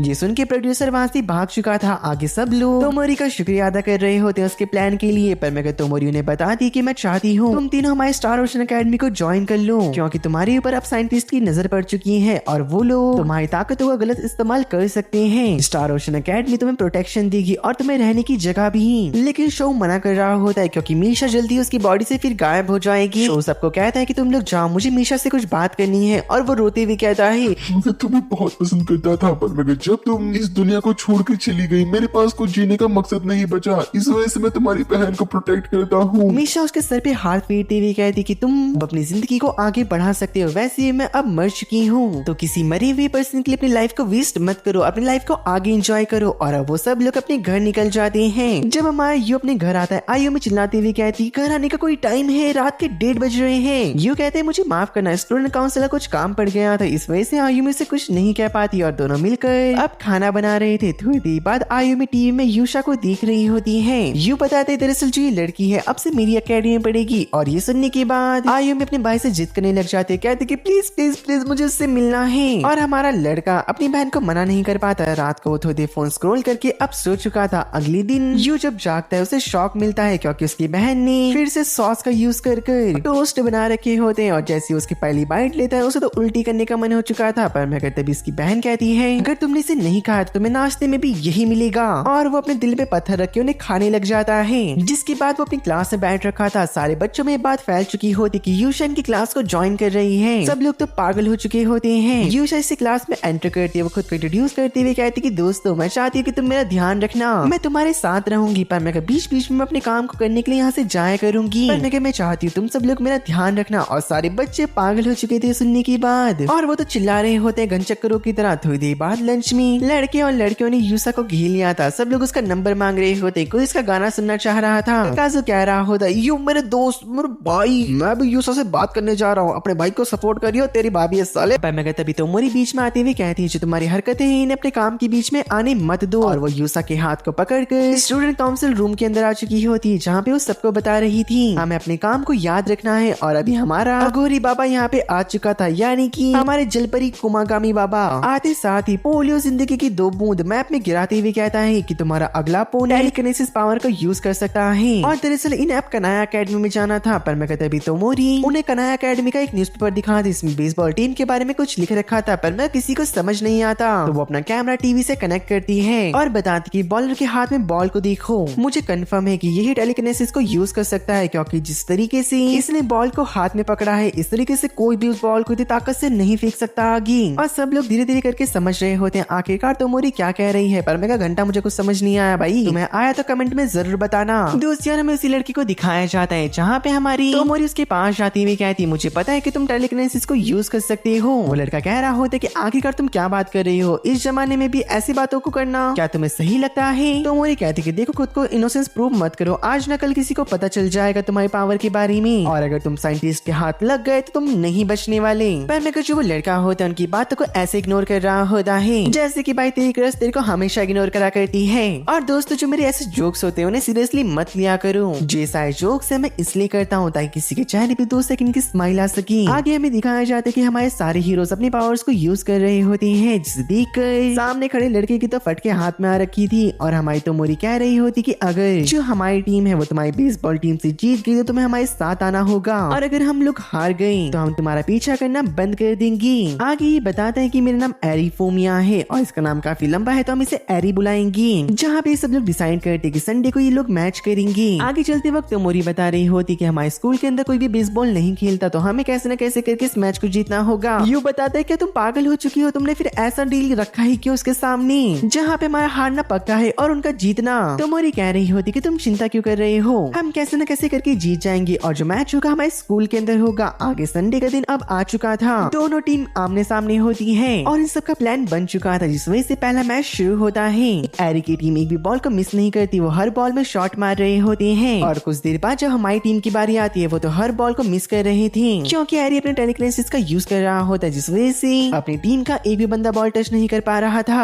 आरी की टीम का स्कोर काफी अच्छा चल रहा होता है और हमारी टीम का 0-0 अंडा नील फटे सन्नाटा। भाई सब ने अंडे खा रखे होते हैं 0-0-0-0। पर मैं अब तो मोरी कह रही होती कि दोस्तों टाइम आ चुका है अपनी पावर्स का यूज करने का। सब लोग अपनी पावर्स का यूज करते हैं पर मैं जिसकी पावर को देख के मजा आया वो कोई और नहीं हमारा झंडू बम तकाजू होता है। वो 2 बॉल को छोड़ के तीसरी बॉल को हल्का सा टच करके इतनी जोर से भागता है कि भाई उसकी मुंह का चटनी बन चुकी होती है। पर मैं तो मोरी ने रेफरी को दिखा दिया था वीडियो में कि तकाजू सेफ हो चुका था, पर मैं बेचारे को हॉस्पिटल जाना पड़ जाता है। अगली बारी हमारी यूशा की होती है जो कि काफी लंबा शॉट मार के बच जाती है और अब तो मोरी की बारी थी जहाँ पे हमारी लड़की को कैमरा दीदी हुई कहती कि तुमने तो एग्जाम में चीटिंग कर ली, बेहतर होगा कि तुम यहाँ पे भी कर ली ना। तो मोरी ने बॉल को टच कर दिया होता है जहाँ पे वो सेफ पहुंच चुकी थी और अगली बारी किसी और की नहीं भाई साहब हमारे लड़के की होती है जिसने पहली 2 बॉल तो मिस कर दी थी और थर्ड बॉल को जैसे वो हिट करता है तो वो फाउल हो जाता है तो उसे एक और शॉट मारने का मौका मिलता है। लेकिन आरी भी अपने टेलीकिनेसिस का यूज करके उसकी बॉल को मिस करवा देता है। जैसी बॉल साइड में गिरती है सब लोग भागना शुरू करते हैं और यूशा एकदम से सेफ प्लेस में जंप कर इन सब लोग को इस मैच को जिता देती है। आगे आरी बता रहा होता है कि दरअसल जो उसकी पावर्स है इसका यूज वो अपने दोस्त को आगे बढ़ाने के लिए करता था क्योंकि हर बारी वो अच्छा खेलता पर मैं कोई भी उसको नोटिस नहीं करता था। मैं चाहता था कि मैं अपनी पावर्स का यूज करके उसे ऐसे मुकाम पे पहुंचाऊं जहां पर उसके टैलेंट की कदर करी जा सके। तो मोरी कह रही होती कि तुम अपनी पावर का यूज अपने दोस्त के लिए करते थे पर मैं याद रखना तुम्हारी टीम में कोई एक ऐसा पर्सन भी होगा जो कि अपनी मेहनत पर भरोसा करके आगे बढ़ रहा है और तुम अपनी चीटिंग का यूज कर कहीं उसकी भी नाम को ना डुबा दो। तो अपने दोस्त को मेहनत करने दो, उसे अपनी मेहनत पे आगे बढ़ने दो ताकि फ्यूचर में ऐसा ना हो कि तुम्हारे दोस्त को लोग चीटर कह के बुलाएं। अब जो आरी होता है स्माइल करने के बाद अपने दोस्तों के पास जा रहा था तभी टोमोरी कहती कि अपनी पावर्स का यूज करो। जो अपने पावर का यूज करके जैसे वापस से अपनी आंखें खोलता अपनी बॉडी में टोमोरी कहती कि तुम्हें कुछ पता चला कि वो क्या करना चाहता है। पर मैं यू कहता है कि हमें थोड़ा और इंतजार करना होगा, यानी कि जो आरी है उसने अभी तक इनके स्कूल में ज्वाइन करने का डिसीजन नहीं लिया था। अब जब हमारा लड़का होता है वापस अपने घर आता है और हमेशा की तरह उसकी बहन ने फिर से खाने में सॉस डाल दिया, लेकिन खाना खत्म करने के बाद वो हमारी यूशा का गाना सुन रहे होते हैं जो कि स्कूल में ही शूट हुआ था। सब लोग यूशा की तारीफ कर रहे होते हैं पर मैं कहीं से 3-4 लड़कियां आती है जो कि तोमोरी का हाथ पकड़ के उसे अपने साथ लेके चली जाती है। यू पूछता है कि आखिरकार ये लोग उसे लेके क्यों गए, तभी तकाज़ो कहता है कि मुझे पता है पर मैं तुम्हें नहीं बता सकता और मेरे दोस्त बेहतर यही होगा कि तुम इस बारे में मत जानो। लेकिन पर मैं यू तुरंत ही भागते हुए जाता है जहाँ पे उसे दिखाई देता है कि जो वो सारी लड़कियां थी तोमोरी को बहुत गंदा मार रही होती है। भाई ऐसा तो कोई किसी कुत्ते को भी नहीं मारता। उन्होंने उसकी मार मार के हालत बेकार कर दी थी और वो वहाँ से चली जाती है। यू उसके पास आते पूछता है कि तुम ठीक हो। तोमोरी कहती है कि तुमने सब कुछ देखा और तुम्हें लगता है कि मैं ठीक हूँ, लेकिन तभी उन्हें मैसेज आता है जो उनका हेल्पर है वो आने वाला है, यानी कि भाई कोई और नहीं अपना देवदास कुमागामी। अब कुछ देर बाद हमें दिखाया जाता है कुमागामी उनके रूम में आता है, पोलियो के 2 ड्रॉप मैप में गिराते हुए कहता है कि तुम्हारा जो अगला अपोनेंट होने वाला है वो हवा में उड़ सकता है। ये सुनते साथ ही जो तोमोरी होती है वो उनके सामने एक मैगजीन को फेंकते हुए कहती है कि रिसेंटली लोगों ने पहाड़ों के बीच में एक पर्सन को हवा में उड़ते देखा और उन्हें बता दी कि हमें कुछ टाइम के लिए पहाड़ों में जाके रहना होगा और तब तक हमें वहीं रुकना होगा जब तक कि वो खुद हमारे सामने ना आ जाए। और जहाँ पे वो एक स्माइल करते हुए कहती कि हमें काफी सारे सामान खरीदने की जरूरत है और वो काफी सारी सब्जियां जिनका यूज के बारबेक्यू में होता है उन सबको खरीद लेती है और उनका ड्राइवर उन्हें लोकेशन में पहुंचा के वहाँ पे जा चुका था। अब ये चारों सामान को उठा के उसी लोकेशन में जा रहे होते हैं जो कि इन लोगों ने डिसाइड करी थी। आगे हमें दिखाया जाता है कि दरअसल वो उसी जगह में पहुंच चुके होते हैं जहाँ पे इस फोटो को शूट करा गया था। तकाज़ो और हमारा यू टेंट को लगा रहे थे पर मैं तभी तोमोरी कहती कि अपने पीछे देखो। यू एक गड्ढे में गिरते हुए बच जाता है। वो कहती कि गड्ढा किसने खोदा। मोरी बताती कि अबे घनचक्कर वो कुआं है जो कि पहले के जमाने के लोग यूज करा करते थे। आगे ये अपनी बहन को बताते कि वो स्टूडेंट काउंसिल मीटिंग में है तो आज वो घर नहीं आएगा और अपने मन में कह रहा होता है सॉस वाला खाना तो आज नहीं खाऊंगा। आगे यूसा की बॉडी में उसकी बड़ी बहन आ चुकी थी जहाँ पर वो अपनी पावर्स का यूज करके बारबेक्यू को जलाकर सब अब उसे एंजॉय कर रहे थे। जहाँ पे काफी मस्ती करने के बाद और एक दूसरे से बात करते करते रात हो चुकी होती है। हमारा तकाजु और हमारी यूशा दोनों मिलकर साथ में वीडियो गेम खेल रहे थे। दूसरी ओर हमें यू को दिखाया जाता है जो कि तोमोरी को ढूंढते ढूंढते चट्टान के पास आ चुका था। तोमोरी यहाँ पे एक बैंड का गाना सुन रही होती है और जो हमारा यू होता उसे ट्राई करता उसे वो काफी पसंद आता है। उसका दिल उस गाने को सुनने के बाद हल्का हो चुका था। उसे लग रहा था कि वो खुले मैदान में आ चुका हो। तोमोरी बता रही होती दरअसल मेरा एक सपना है कि मैं अपने भाई के लिए एक म्यूजिक वीडियो बनाऊं। अब सब लोग आपस में मिल चुके होते हैं। लड़कियां डिसाइड करती कि शुरुआत के 4 घंटे लड़कियां पहरा देंगी और बाकी के 4 घंटे लड़के। रात को हमारे यू को वही सपना आ रहा था कि उसका एक बड़ा कजिन ब्रदर है पर मैं कौन उसे की नहीं पता और वो सपने की और गहराई में जाने की कोशिश करता है पर मैं तब तक उसके दोस्त से उठा देते हैं क्योंकि अभी इनकी बारी होती है। पहरा देते देते सुबह हो चुकी थी। सब लोग बातें करते करते फिशिंग करते हैं, उन्हें ग्रिल करते हैं और मजे से खा रहे थे। जहाँ पे लड़कियों ने अपने नहाने के लिए गर्म पानी को कर दिया था तो वो उन दोनों कह रही होती कि वो गर्म पानी हम दोनों का है, अगर तुम्हें नहाना हो तो नदी में नहाना। जहाँ पे वो दोनों चिढ़ के अब नदी में नहा रहे होते हैं और भाई साहब मानना पड़ेगा तकाज़ु ने भाग भाग के बॉडी तो काफी अच्छी बना रखी है। जहाँ पे अब वो दोनों अपनी एबिलिटीज के बारे में बात कर रहे थे। तकाज़ु यू को बताता है मेरे पास अब कुछ टाइम बचा है जिसके बाद मेरी पावर्स चली जाएंगी परमानेंटली और मैं एक नॉर्मल ह्यूमन की तरह अपनी जिंदगी जीऊंगा। अब शाम को सब लोग बात कर रहे थे। यू बताते कि कल मंडे है, इसका मतलब हमें स्कूल वापस जाना होगा। तो मोरी कह रही होती कि तुम चिंता मत करो, जो हमारे ग्रेड्स है उसमें कुछ भी फर्क नहीं पड़ने वाला और हाँ कल मंडे है तो मुझे यकीन है कि वो लड़का जरूर यहाँ पे आएगा। जहाँ पे सब लोग उसकी बात मान के आज फिर वहाँ रुक जाते हैं और अगले दिन सब लोग अपने कॉर्न को ग्रिल कर रहे होते हैं पर मगर तभी उनके पास एक ब्लू हेडबैंड वाला लड़का आते हुए कहता है कि एक्सक्यूज मी आप चारों यहाँ पे क्या कर रही हो। तो मोरी बताती कि बस हम तो यहाँ पे रिलैक्स कर रहे थे और थोड़ा एंजॉय कर रहे थे। तो वो लड़का कहता है अगर आप लोग यहाँ पे 10 मिनट के अंदर यहाँ से नहीं गए तो मैं पुलिस को बुला दूंगा। तो मोरी कहती कि ठीक है कॉल जरूर करना पर मगर इतना याद रखना कि पुलिस तुम्हें ही पकड़ी क्योंकि ये प्राइवेट प्रॉपर्टी है। तो मोरी अब उसे एक मैगजीन दिखाती हुई कहती कि जो लड़का हवा में उड़ रहा है ये तुम हो ना और तुम इस माउंटेन में आते हो ताकि तुम अपनी फ्लाइंग ट्रेनिंग को पूरा कर सको। लड़का कह रहा होता कि आखिरकार तुम्हें कैसे पता कि वो मैं ही हूँ। तो मोरी कहती कि तुम चिंता क्यों करती हो, जो सच है वो सबके सामने आएगा क्योंकि मैंने तुम्हारी रिकॉर्डिंग कर रखी है। और इस सुनने के बाद वो लड़का तुरंत ही तो मोरी की तरफ बढ़ता है पर मैं एक गड्ढे में गिर चुका था लेकिन अचानक से अपनी पावर का यूज करके हवा में उड़ने लग जाता है और तोमोरी ने उसकी फिर से रिकॉर्डिंग कर दी। वो लड़का गुस्से में तोमोरी के पास आता है और उसका कैमरा छीन कर सीधा हवा में काफी ऊपर जा चुका था। देखने के बाद जो हमारा यू होता है अपनी एबिलिटी का यूज करके उस लड़की की बॉडी में कब्जा कर लेता है पर मगर जब वो पाता है कि वो में काफी ऊपर है बेचारा डर चुका था क्योंकि उसे नहीं पता होता कि इसकी बॉडी में कैसे कंट्रोल करी जाती है उड़ने वाली पावर को। और नीचे गिरते हुए उसके मन में चल रहा था कि जल्दी 5 सेकंड पूरे हो जाए वरना मेरा भरता बन जाएगा। नीचे गिरने से पहले 5 सेकंड पूरे हो जाते यू अपनी बॉडी में आ चुका था पर मैं उस लड़की को थोड़ी चोट लग चुकी होती लेकिन तोमोरी का कैमरा बच चुका था। जहाँ पे तोमोरी अब सीरियस हो चुकी थी और वो लड़के से बात करती हुई कहती है जो तुम्हारे पास पावर है सेम टू सेम हम चारों के पास भी ऐसी पावर है और हाँ अगर तुमने इस पावर का अच्छे से यूज नहीं करा तो किसी दिन साइंटिस्ट तुम्हें पकड़ लेंगे और तुम्हारे ऊपर एक्सपेरिमेंट करेंगी। जहाँ पे वो लड़का कह रहा होता है कि मुझे माफ करना, मुझे लगा था कि इस वर्ल्ड में अकेला हूँ जिसके पास ये पावर है। दरअसल मैं एक हीरो का बहुत बड़ा फैन हूँ और मैं चाहता हूँ कि मैं स्टंट कर काफी बड़ा एक्टर बन जाऊँ बिल्कुल सेम टू सेम उस हीरो की तरह। अब तुम समझ जाओ कि हॉलीवुड में कौन ऐसा हीरो है जो कि स्टंट करता है। तो मोरी उसे बताती है देखो मैं तुम्हें सच बताऊंगी तुम अपनी पावर का यूज करना बंद कर दो क्योंकि जो तुम्हारी पावर है कभी भी गायब हो सकती है। अगर तुम हवा में हुए तो किसी दिन तुम नीचे गिर के जरूर मर जाओगी। और वो लड़का तो मोरी की बात सुन के उसकी हाँ में हामी भरता है। जहाँ पे अब अगले दिन हमारा ये अपने घर वापस लौटता है जहाँ पे आयुरी उसके ऊपर गुस्सा करती हुई कहती कि आखिरकार तुम इतने दिनों से कहाँ थी, तुमने बस मुझे एक दिन का कहा था। पर मैं तभी हमारा यू बता रहा होता कि स्टूडेंट काउंसिल में काफी ज्यादा काम होता है तो मुझे माफ करना मैं लेट हो गया। जहाँ पे अब उसकी बहन ने यू के लिए इंस्टेंट रामेन बनाए थे और जब उसे खाता है वो उसे बहुत पसंद आते हैं। यू कहते कि आज तुमने इसके अंदर सॉस नहीं डाला। उसकी बहन बता रही होती अरे भाई मुझे माफ करना, दरअसल सॉस खत्म हो चुका था, अब मैं शाम को खरीद के लेके आऊंगी, तुम्हें मेरा टेस्टी खाना खाने को मिलेगा। यू कहते अरे मेरी माँ ऐसी बात नहीं है, मैं ऐसे ही बहुत खुश हूँ, तुम ऐसे ही काफी टेस्टी खाना बनाती हो। पर मेरे को उसकी बहन बार बार चीख रही होती है और बताती कि एक लड़की ने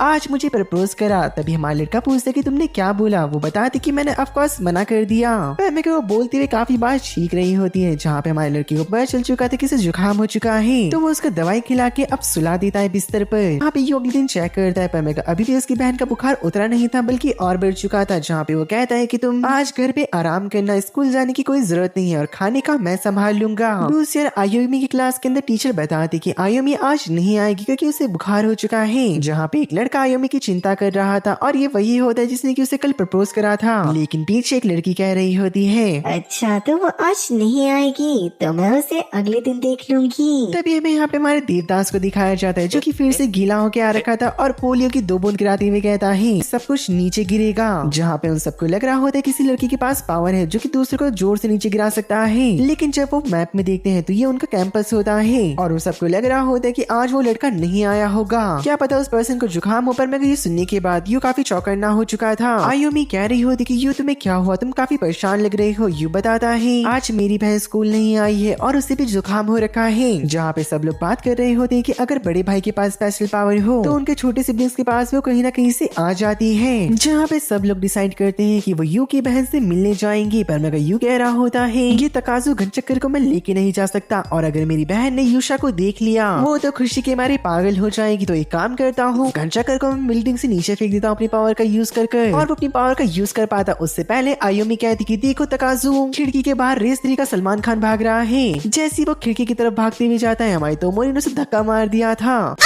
क्या बनाया तुमको। जहाँ पे अब वो तीनों के तीनों आयोमी से मिलने के लिए निकल चुके होते हैं, पर मैं ये डिसाइड करती हूँ घर जाने से पहले सुपरमार्केट में जाके कुछ खाने के सामान को लेंगी। शॉपिंग इनकी खत्म हो चुकी थी और हमारे लड़के की जेब भी खत्म हो जाती, उसके पास इतने पैसे ही नहीं बचे थे कि वो बाकी ग्रोसरी के पैसे दे सके। जहाँ पे तोमोरी उसकी मदद करती है। अब वो लोग चलते चलते हमारे लड़के के घर के बाहर आ चुके थे। तभी यू कहता है कि यूशा अपने मुंह को ढक लो वरना मेरी बहन तुम्हें देखते साथ ही पागल हो जाएगी। जहाँ पे यूशा ने अपने मुंह को ढक लिया था, हमारा लड़का अंदर जाके चेक करता है तो उसकी बहन के यहाँ पे दोस्त आ रखे होते हैं और वो लड़का खुद को इंट्रोड्यूस करते हुए कहता है बड़े भैया मेरा नाम ओइकावा है और मैं आपकी बहन को बहुत पसंद करता हूँ और मैं चाहता हूँ कि फ्यूचर में हम दोनों डेट करें। और दूसरी लड़की का नाम नोमुरा होता है, पर मगर जो थर्ड लड़की होती है जो कि आयोमी के बारे में बुरा बोल रही थी वो काफी शांत बैठ रखी होती है, उसका नाम कोनोशी होता है। जहाँ पे अब थोड़ी देर बात करने के बाद सब लोग अपने घर निकल चुके थे और तुरंत ही हमारी तोमोरी घनचक्कर रूम के अंदर घुस जाती है और कहती कि आयोमी तुम कैसी हो। आयोमी तो काफी खुश हो रखी थी उन्हें देखने के बाद, पर मगर जैसे यूशा अंदर आती है आयोमी ने सनग्लासेस और मास्क के अंदर भी पहचान लिया था। तुरंत उसकी नाक से खून निकलने लग जाता है। तोमोरी उसकी नाक बंद करती है, पर मगर जैसे ही यूशा अपना चश्मा और मास्क हटा दी है तुरंत ही आयोमी का दूसरा झरना भी शुरू हो चुका था। अब थोड़ी देर बाद वो काफी इंजॉय करते हैं और काफी बातें भी, पर मगर हमारी यूशा को काम के सिलसिले में वहाँ से जाना पड़ जाता है। जाने से पहले आयोमी यूशा को बेस्ट विशेष देती है। थोड़ी देर बाद जो हमारी तोमोरी और हमारा यू होता है वो दोनों मिलकर बर्तन को धो रहे होते हैं। तभी आयोमी कहती कि भाई और दीदी तुम दोनों तो काफी ज्यादा क्यूट लगते हो साथ में, ऐसा लगता है कि तुम दोनों कपल होंगी। तोमोरी कह रही होती कि मैं और इतनी सुंदर इस घनचक्कर से कभी नहीं पटने वाली। जहाँ पे आयोमी टीवी खोलती है और कहती कि अरे यूशा दी इतनी जल्दी यहाँ पे आ गई। यू कह रहा होता है अरे पागल ये प्री रिकॉर्डेड है। अब आयोमी दवाई खा के सोने वाली होती है, पर मैं वो कहती कि मुझे एक सपना आया। तोमोरी इसके सपने के बारे में पूछ पाती, उससे पहले यू कहते कि इसे आराम करने दो।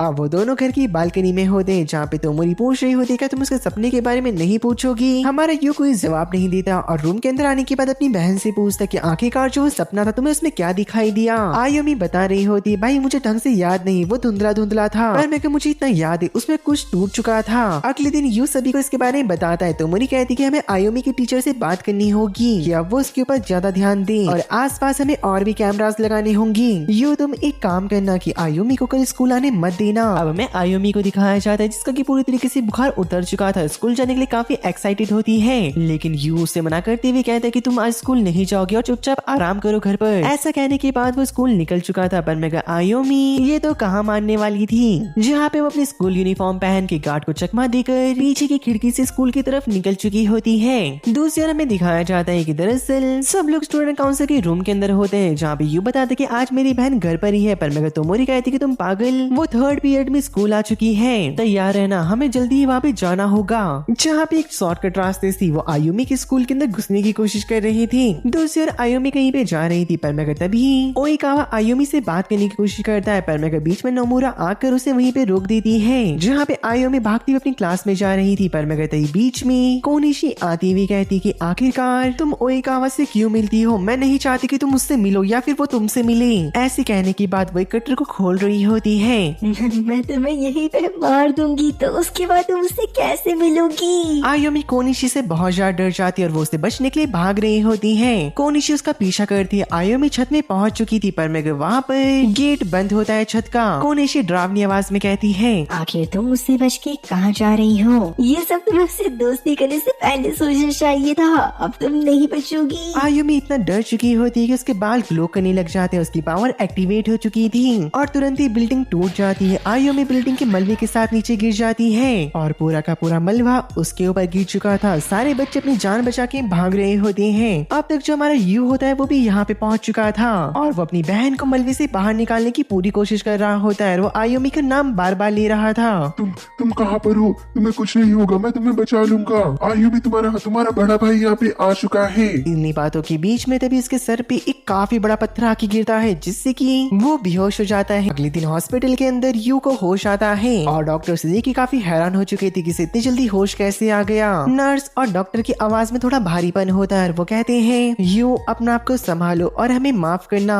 दरअसल उस एक्सीडेंट में तुम्हारी छोटी बहन मारी जा चुकी है। और ये सुनने के बाद यू पूरी तरीके से बदल चुका था। वो अपनी बहन का फ्यूनरल अटेंड करता है और घर आकर उसकी फोटो और बाकी चीजों को देखते हुए रियलाइज करता है कि वो अपनी बहन से कितना प्यार करता था, लेकिन वो सामने से उसे कभी बता ना सका। और गाइस मैं बेट लगाता हूँ आपने ये सीन कहीं ना कहीं जरूर देखा होगा, या तो यूट्यूब शॉर्ट में या फिर इंस्टाग्राम रील्स के अंदर। दरअसल ये हमारे बेचारे यू का ही सीन होता है, जो कि इतना दुख में होता है। उसने घर से बाहर निकलना छोड़ दिया था, ना ही वो किसी का कॉल उठाता, ना ही वो किसी से बात करता। यहाँ तक कि जब तकाज़ो और यूशा उससे मिलने आते वो गेट को भी नहीं खोलता। वो इतना डिप्रेशन में जा चुका था कि उसे ऐसा महसूस होता कि उसकी बहन उसके आसपास ही है। फिर हमें दिखाया जाता है कि एक दिन जो यूमी होती है, हाँ ये वही लड़की जिसने कि हमारे लड़के को डंप कर दिया, वो उसके पास आती हुई कहती है कि तुमने अपनी ऐसी हालत क्यों बना दी है। यू कहता है कि तुम्हें क्या लगता है कि मेरे को खुशी है ऐसे रहने में, मुझे मेरे हाल पे छोड़ दो और यहाँ से चली जाओ। पर मगर यूमी काफी जिद करती हुई कहती है कि चलो मेरे साथ पैनकेक खाने बाहर चलो। कब तक तुम इस कप नूडल को खाते रहोगे और उनके सहारे जिंदा रहोगी। यू कहता है ये मेरी मर्जी है और मेरे को जीने में कोई भी अब इंटरेस्ट नहीं रहा, मैं मरना चाहता हूँ। यूमी उसे समझा रही होती है मेरे साथ बाहर चलो और उसे काफी कन्विंस करती है। पर मगर यू कहता है यहाँ से चली जाओ, तुम मेरी कुछ नहीं लगती। सुनने के बाद यूमी रोते हुए यहाँ से चली जाती है। यू भी काफी दिनों तक अब घर से बाहर नहीं निकला था, जब तक उसके रामेन खत्म नहीं हो जाती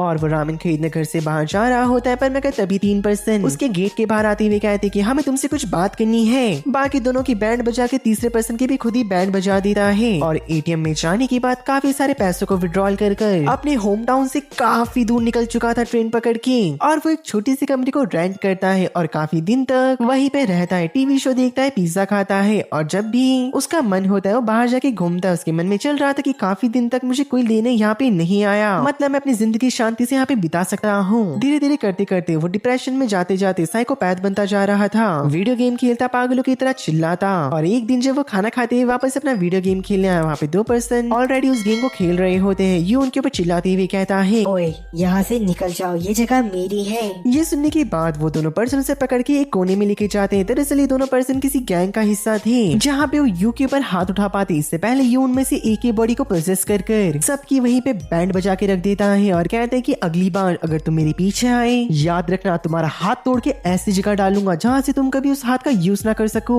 इसके बाद जब यू अपने घर वापस जा रहा था, वही भाई अपने 5 फीट 5 इंच के कोने में मैं तभी उन गैंग के सारे मेंबर आते हुए यू को कहते हैं कि हाँ अब बता तो पहले क्या बोल रहा था। यू कहता है कि तुम 3 जने मेरा कुछ नहीं उखाड़ पाए तो तुम्हारी पूरी गैंग मेरा क्या उखाड़ लेगी। और ऐसा कहने के बाद वो उनमें से एक पर्सन की बॉडी में काबू करके सबको बहुत गंदा मारता है और उनके लीडर को जाते हुए धमकी देके कहता है कि अगर तुम मेरे पीछे आए तो याद रखना अगली बारी मैं नहीं रुकूंगा। ऐसा करते करते यू को फाइट करने में बहुत मजा आने लग चुका था, जहाँ पे धीरे धीरे करते करते वो सारे गैंग्स को हराकर एक दिन एक पुल के नीचे बैठ रखा था और वो एक सामने अपने पर्सन को देखता है जो कि एक पेपर को पकड़ के काफी खुश हो रहा था, जहाँ पे यू डिसाइड करता है कि ये तो वो है, इसे रात को फूकने में बहुत मजा आएगा। और जैसे वो उसे टेस्ट कर पाता तभी वहाँ पे तोमोरी आ जाती जिसने कि उसके हाथ से उस पेपर को उड़ा दिया था। तोमोरी उसे बता रही होती कि तुम्हें क्या लगा था कि तुम अकेले हो इस पूरे टाइम, मैं तुम्हारा पीछा कर रही थी। अपनी एबिलिटी का यूज कर और मैंने हर एक पल हर एक मिनट तुम्हारे ऊपर नजर बनाए रखी थी, मुझे माफ कर देना। अगर मैं कुछ टाइम पहले आ जाती तो मैं तुम्हारी बहन को बचा ली थी। मुझे पता है कि तुम कैसा फील कर रहे हो, मैंने भी अपने भाई को खोया है, यानी कि वो मेंटल हो चुका है, अब अपनी असली स्टेट में नहीं आ सकता, वो ऐसा बताना चाह रही है। और वो हमारी लड़के को कहती है कि मुझे सिर्फ तुम्हारे 10 मिनट चाहिए और 10 मिनट तुम मेरे साथ चलो, इसके बाद तुम जो करते हो वो तुम्हारी इच्छा। अब कुछ देर आगे चलने के बाद वो तकाज़ो के फैमिली हाउस में आ चुके होते हैं, जहाँ पर तोमोरी उसके लिए कुछ खाना बना रही थी और हमारी लड़की की आंख लग जाती है और जैसी खुलती है वो अपने सामने तोमोरी को अपनी बहन के रूप में इमेजिन कर रहा था, जहाँ पे तोमोरी ने उसके लिए ऑम राइस बनाए होते और वो बिल्कुल वैसे ही टेस्ट कर रहे थे जैसे कि आयोमी हमारे यू के लिए बनाया करती थी। जहाँ पे तोमोरी बता रही होती कि तुम्हारी मॉम ने पूरी रेसिपी इस बुक के अंदर लिख रखी थी, जो कि मैंने आयोमी से बोरो कराई थी। और ये सुनने के बाद हमारा लड़का फूट फूट के रो रहा था, उस खाने को पूरी तरीके से सफा सेट कर देता है और वो कहते कि अब मुझे क्या करना होगा। तभी तोमोरी कह रही होती वापस स्टूडेंट काउंसिल को ज्वाइन कर लो मेरे साथ और वापस चलो, तुम्हारी बहन भी तुम्हें ऐसे देख के बिल्कुल भी खुश नहीं होगी। जहाँ पे हमारा लड़का डिसाइड करता है कि वापस से अब वो नॉर्मल हो जाएगा और अपनी पुरानी लाइफ में वापस जाएगा। यहाँ पे अगले दिन वो स्कूल के लिए रेडी हो रहा था और आयोमी की फोटो को देखते हुए कहता है कि अब मैं कभी गलत रास्ते पे नहीं जाऊंगा, तुम मेरी बातों का यकीन करना छोटी बहन। आगे जब वो अपने क्लासरूम के अंदर आता है, जो यूशा और तकाज़ो होते हैं हमारे यू से मिलने आते हैं, लेकिन आसपास के लड़कों के जल के मारे पूरी फूक चुकी थी जब वो यूशा को इतना फ्रैंक होकर बात करते हुए देखते हैं। जहाँ पे हमारी यूशा एक डांस करके उन्हें शांत कराती है और सारे लड़के उसके सामने ऐसे नाच रहे होते हैं जैसे वो उनकी गॉडेस है और ये उसकी नौकर। अब यू तोमोरी को देखता है, जहाँ पे वो याद करता है कि पिछली रात उसने उसे कैसे कन्विंस करा। अब सब लोग पढ़ाई कर रहे होते हैं, पर मगर जब लंच का टाइम हो जाता है तकाज़ो कह रहा होता है मेरे दोस्त क्या तुम लंच खाओगे, और जैसे यू हाँ करता है तकाज़ो स्पीड में जाता है और जब तक यू वहाँ पहुँचता है तो वो देखता है तकाज़ो का फिर से सर फट रखा था, लेकिन उसने यू के लिए खाना ले लिया होता है। आगे बेचारे हमेशा की तरह खाना खाने बैठे ही होते हैं, पर मगर तभी नहीं तोमोरी का मैसेज आता है कि जल्दी स्टूडेंट काउंसिल में आओ, कहाँ मर रखे हो। और ये बेचारे फटाफट खाना खा के स्टूडेंट काउंसिल में आ जाते हैं। तोमोरी इनके ऊपर गुस्सा कर रही थी। तोमोरी ने टीवी में यूशा की नई वीडियो चला रखी होती, जिस देखने के बाद तकाज़ो तो पागल हो चुका था, भाई टीवी चार्ट के अंदर घुसने वाला था। तो मैं यूशा पूछ रही होती तोमोरी गाना कैसा था, तोमोरी कहती गाना तो बढ़िया था, पर मैं 10 में से 7 दूंगी क्योंकि तुमने 3 जगह में मिस्टेक करी, तो मैं 3 पॉइंट तुम्हारे काट लिए। ये सुनने के बाद बेचारी यूशा तो रोने लग चुकी थी। जहाँ पे हमारा यू कह रहा होता है कि जो वो कुमागामी है वो कहाँ पे गया, उसने अभी तक अपनी पोलियो की 2 बूंद मैप में क्यों नहीं गिराई। ओतोरी कह रही होती कि आज कुमागामी नहीं आने वाला, दरअसल उसके पास एक बैंड के 2 टिकट होते हैं और वो कह रही होती कि एक जने को मेरे साथ चलना होगा। यूशा उस बैंड का नाम पढ़ते हुए कहती अरे मैंने तो इसके बारे में कभी नहीं सुना। तोमोरी कहती कि तुम पॉपुलर हो, पर मगर वो तुमसे ज्यादा पॉपुलर है। ये सुन के वो बेचारी काफी शॉक हो जाती है, वो कहती कि ये कौन है आखिरकार। पर मगर दूसरी तरफ तकाज़ो यू से कह रहा होता है कि तुम्हें तोमोरी के साथ जाना चाहिए क्योंकि तुम दोनों की बहुत बनती है। थोड़ी देर सोच विचार करने के बाद हमारा यू भी मान चुका था। अब यू अपने हाईवे से होते हुए घर जा रहा होता है, पर मगर तभी एक लाल बालों वाली लड़की उसके बगल से गुजरती हुई यू को कुछ ऐसा बोल देती है जिससे कि वो बहुत शॉक हो जाता है। दरअसल ये बेचारी ब्लाइंड होती है जो कि देख नहीं सकती थी। दरअसल इसने हमारे यू को नूडल्स के बारे में कहा होता है, उस बेचारी को समझ नहीं आया था, तो वो इशारे करके बताने लग जाती है। हमारा यू कहते हैं कि अच्छा तुम्हें नूडल्स खाने हैं। अब वो दोनों एक शॉप के अंदर होते हैं और दरअसल जो लड़की थी इसका नाम शैला शेन होता है। शेन नोटिस करता है जो शैला है तो उसी कॉन्सर्ट की मेंबर है जिस कॉन्सर्ट में वो तोमोरी के साथ जाने वाला था, जहाँ पे अब बिलिंग की बारी आ चुकी होती है। पर मगर तभी वहाँ का ओनर कहता है कि मैम प्लीज मुझे आप अपना ऑटोग्राफ दे दो, मुझे पैसे नहीं चाहिए, और उसके बदले उन्हें और खाना खाने को मिल जाता है। पर मगर जो हमारा यू होता है वो काफी उदास लग रहा था। शेन उससे पूछती कि तुम्हें क्या हुआ, तुम तो ऐसे उदास हो रहे हो जैसे तुमने अपने किसी को खो दिया होगा। इसके बाद वो दोनों पार्क में बैठ गए। शेन ने अपनी पूरी कहानी बता दी होती है, जहाँ पे जो हमारी शिन होती है वो भी काफी उदास हो चुकी थी और वो यू से कह रही होती कि मुझे तुम्हारी बहन के लिए प्रे करना है, और वो यू के घर आकर उसकी बहन के लिए प्रे कर रही होती है। पर मगर तभी यू कहते कि 2 मिनट रुकना, मैं अभी आता हूँ, और वो सीधा तोमोरी को कॉल कर देता है। कहते कि जिस बैंड के सिंगर से तुम मिलना चाहती थी वो इस टाइम मेरे घर पर ही है, अगर तुम चाहो तो तुम उनसे मिल सकती हो। भाई तोमोरी भी सीधा अपना ऑरा फार्मिंग करते हुए कहती कि दरअसल मैं उनकी गानों की दीवानी हूँ, ना कि उनकी, तो मुझे उनसे फर्क नहीं पड़ता। वैसे भी मैं उनकी गानों की सीडी को घर लेके जा रही हूँ और मस्त चाय पीते हुए इनके गाने सुनूंगी। ये समझ चुका होता है इन दोनों को मिलाना काफी ज्यादा मुश्किल होने वाला है, तो वो सीधा शिन के पास जाते हुए कहता है कि जिसे दरअसल मैं तुमसे मिलाना चाहता हूँ वो घर पे नहीं है, तो हमें बाहर जाके मिलना होगा। वो दोनों बाहर निकल चुके थे, पर मगर फिर से शिन को भूख लग जाती है और वो दबा दबा की भाई नूडल्स पेल रही थी, और अब वो एक बस में बैठ के निकल गए होते। पर मगर शिन पूछ रहा था क्या तुम्हें एक आंख से दिखाई नहीं देता। शिन बता रही होती कि हाँ मैं बचपन से ऐसी नहीं थी, पर मगर दरअसल मुझे भगवान ने श्राप दिया है मैं बचपन से एक बहुत बड़ी सिंगर बनना चाहती, स्टेज पे चढ़ के लोगों को एंटरटेन करना चाहती थी, पर मगर ऐसा मैं कर ना सकी और अपनी ही एज के दूसरे बच्चों को देखकर मैं हमेशा भगवान को कोसा करती कि मैं ऐसा क्यों नहीं कर सकती। मैंने मेहनत करी और मैं सक्सेसफुल भी हुई, मैंने काफी पैसे कमाए, पर मगर मैंने नोटिस करा मेरे आसपास के लोग बस मुझे ऐसा मशीन देखते हैं जो कि इन्हें पैसे छाप कर देगी, जिस बात का मुझे बहुत बुरा लगा और ईश्वर का मुझे श्राप लग गया, जिस वजह से मैंने सब कुछ छोड़ दिया और मैं छोटी सी बैंड में अब एक सिंगर हूँ और इससे मैं बहुत खुश हूँ। दरअसल यही मेरी पूरी कहानी थी। हमें अब दूसरी ओर दिखाना चाहते हैं। दरअसल तोमोरी के भाई के हॉस्पिटल के बाहर होते हैं और कुछ देर पहले यू ने हमारी तोमोरी से बात करते हुए कहा था, दरअसल तुम्हारा भाई भी इनका बहुत बड़ा सिंगर था, क्या पता इन्हें देखकर उसे अच्छा महसूस हो और वो ठीक हो जाए, पर मगर तोमोरी इससे मना कर रही होती ऐसा करने से, लेकिन यू नहीं मानता और वो शिन को तोमोरी के भाई के पास लेके आ चुका था, जो कि ठीक बिल्कुल नहीं होता और वो अपने सारे पिलोस को फाड़ रहा था। ये देख के शिन को बहुत बुरा लगता है और वो धीरे धीरे करके अपना गाना गुनगुनाते हुए तोमोरी के भाई के पास बढ़ रही होती है और तोमोरी का भाई से शांत हो चुका था, जहाँ पे वो शिन को तोमोरी कह के बुला रहा होता है। अब थोड़ी देर बाद वो लोग वहाँ से निकल चुकी थी, पर मगर तभी उन्हें तोमोरी का कॉल आता है और वो बताती है यू को, तुम्हारे जाने के बाद जो मेरा भाई था उसने मुझे पहचान लिया और मुझे नर्स का कॉल आया।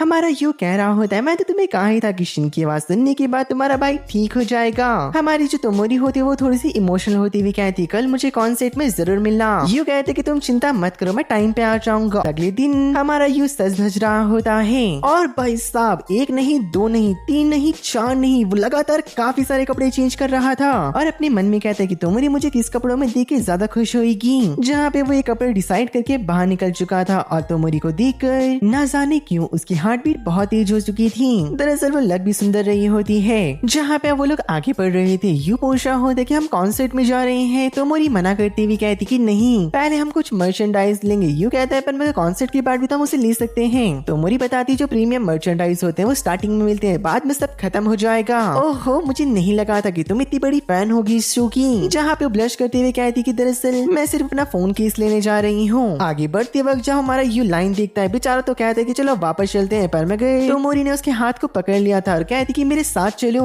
कुछ देर लाइन में लगने के बाद तोमोरी को उसका मर्चेंडाइज मिल चुका होता और वो काफी खुश थी। आगे वो दोनों कॉन्सर्ट के अंदर होते, शिन ऐसे ऐसे गाने गा रही थी कि उसके फैन को बहुत मजा आ रहा होता है, पर मैं एक पॉइंट पे आके शिन एक ऐसा गाना गाती जिसे सुनने के बाद यू को पुरानी बातें याद आने लग जाती है और वहीं पे काफी जोर जोर से चिल्ला रहा था। जहाँ पे वो एक सपना देखता है कि वो अपनी बहन के साथ सेम गाना सुन रहा है एक टेबल में बैठकर, जो कि एक बूढ़ा आदमी उनके बगल में था और हमें दिखाया जाता है कि वो दोनों एक जेल के अंदर होते हैं, जहाँ पे बेचारे दोनों भाई बहन लाइन में लग रखे थे खाना खाने के लिए और वो खाना खा पाते तभी कुमागामी उनके पास आते हुए कहते हैं कि यहाँ पे कोई ना कोई ऐसा है जो कि टेलीपोर्टेशन का यूज कर सकता है और उसे पर्ची देके वहाँ से आगे बढ़ जाता है। यहाँ पे कुछ और लोग बातें कर रहे होते हैं, आखिरकार हम यहाँ से कैसे बाहर निकलेंगे। खाना खाने के बाद यू और उसकी बहन होते अपने रूम में जा रहे थे, पर मेरे गार्ड्स उन्हें अलग कर देते हैं और एक गार्ड ने यू को शॉक दे दिया और उसे एक चेकअप रूम में लेके गए, जहाँ पे उसके ऊपर एक्सपेरिमेंट हो रहा था। पर मेगा अचानक से अपने बिस्तर से जाग जाता है और बाहर पाता है कि दरअसल वही ओल्ड मैन जो कि इनके सपने की शुरुआत में हमें दिखाई दिया था वो काफी इंजर्ड हो रखा था। जहाँ पे वो बूढ़ा बता रहा होता है कि तुम्हारी बहन ठीक है, पर मेगा मुझे तुम्हारे भाई के बारे में कुछ नहीं पता।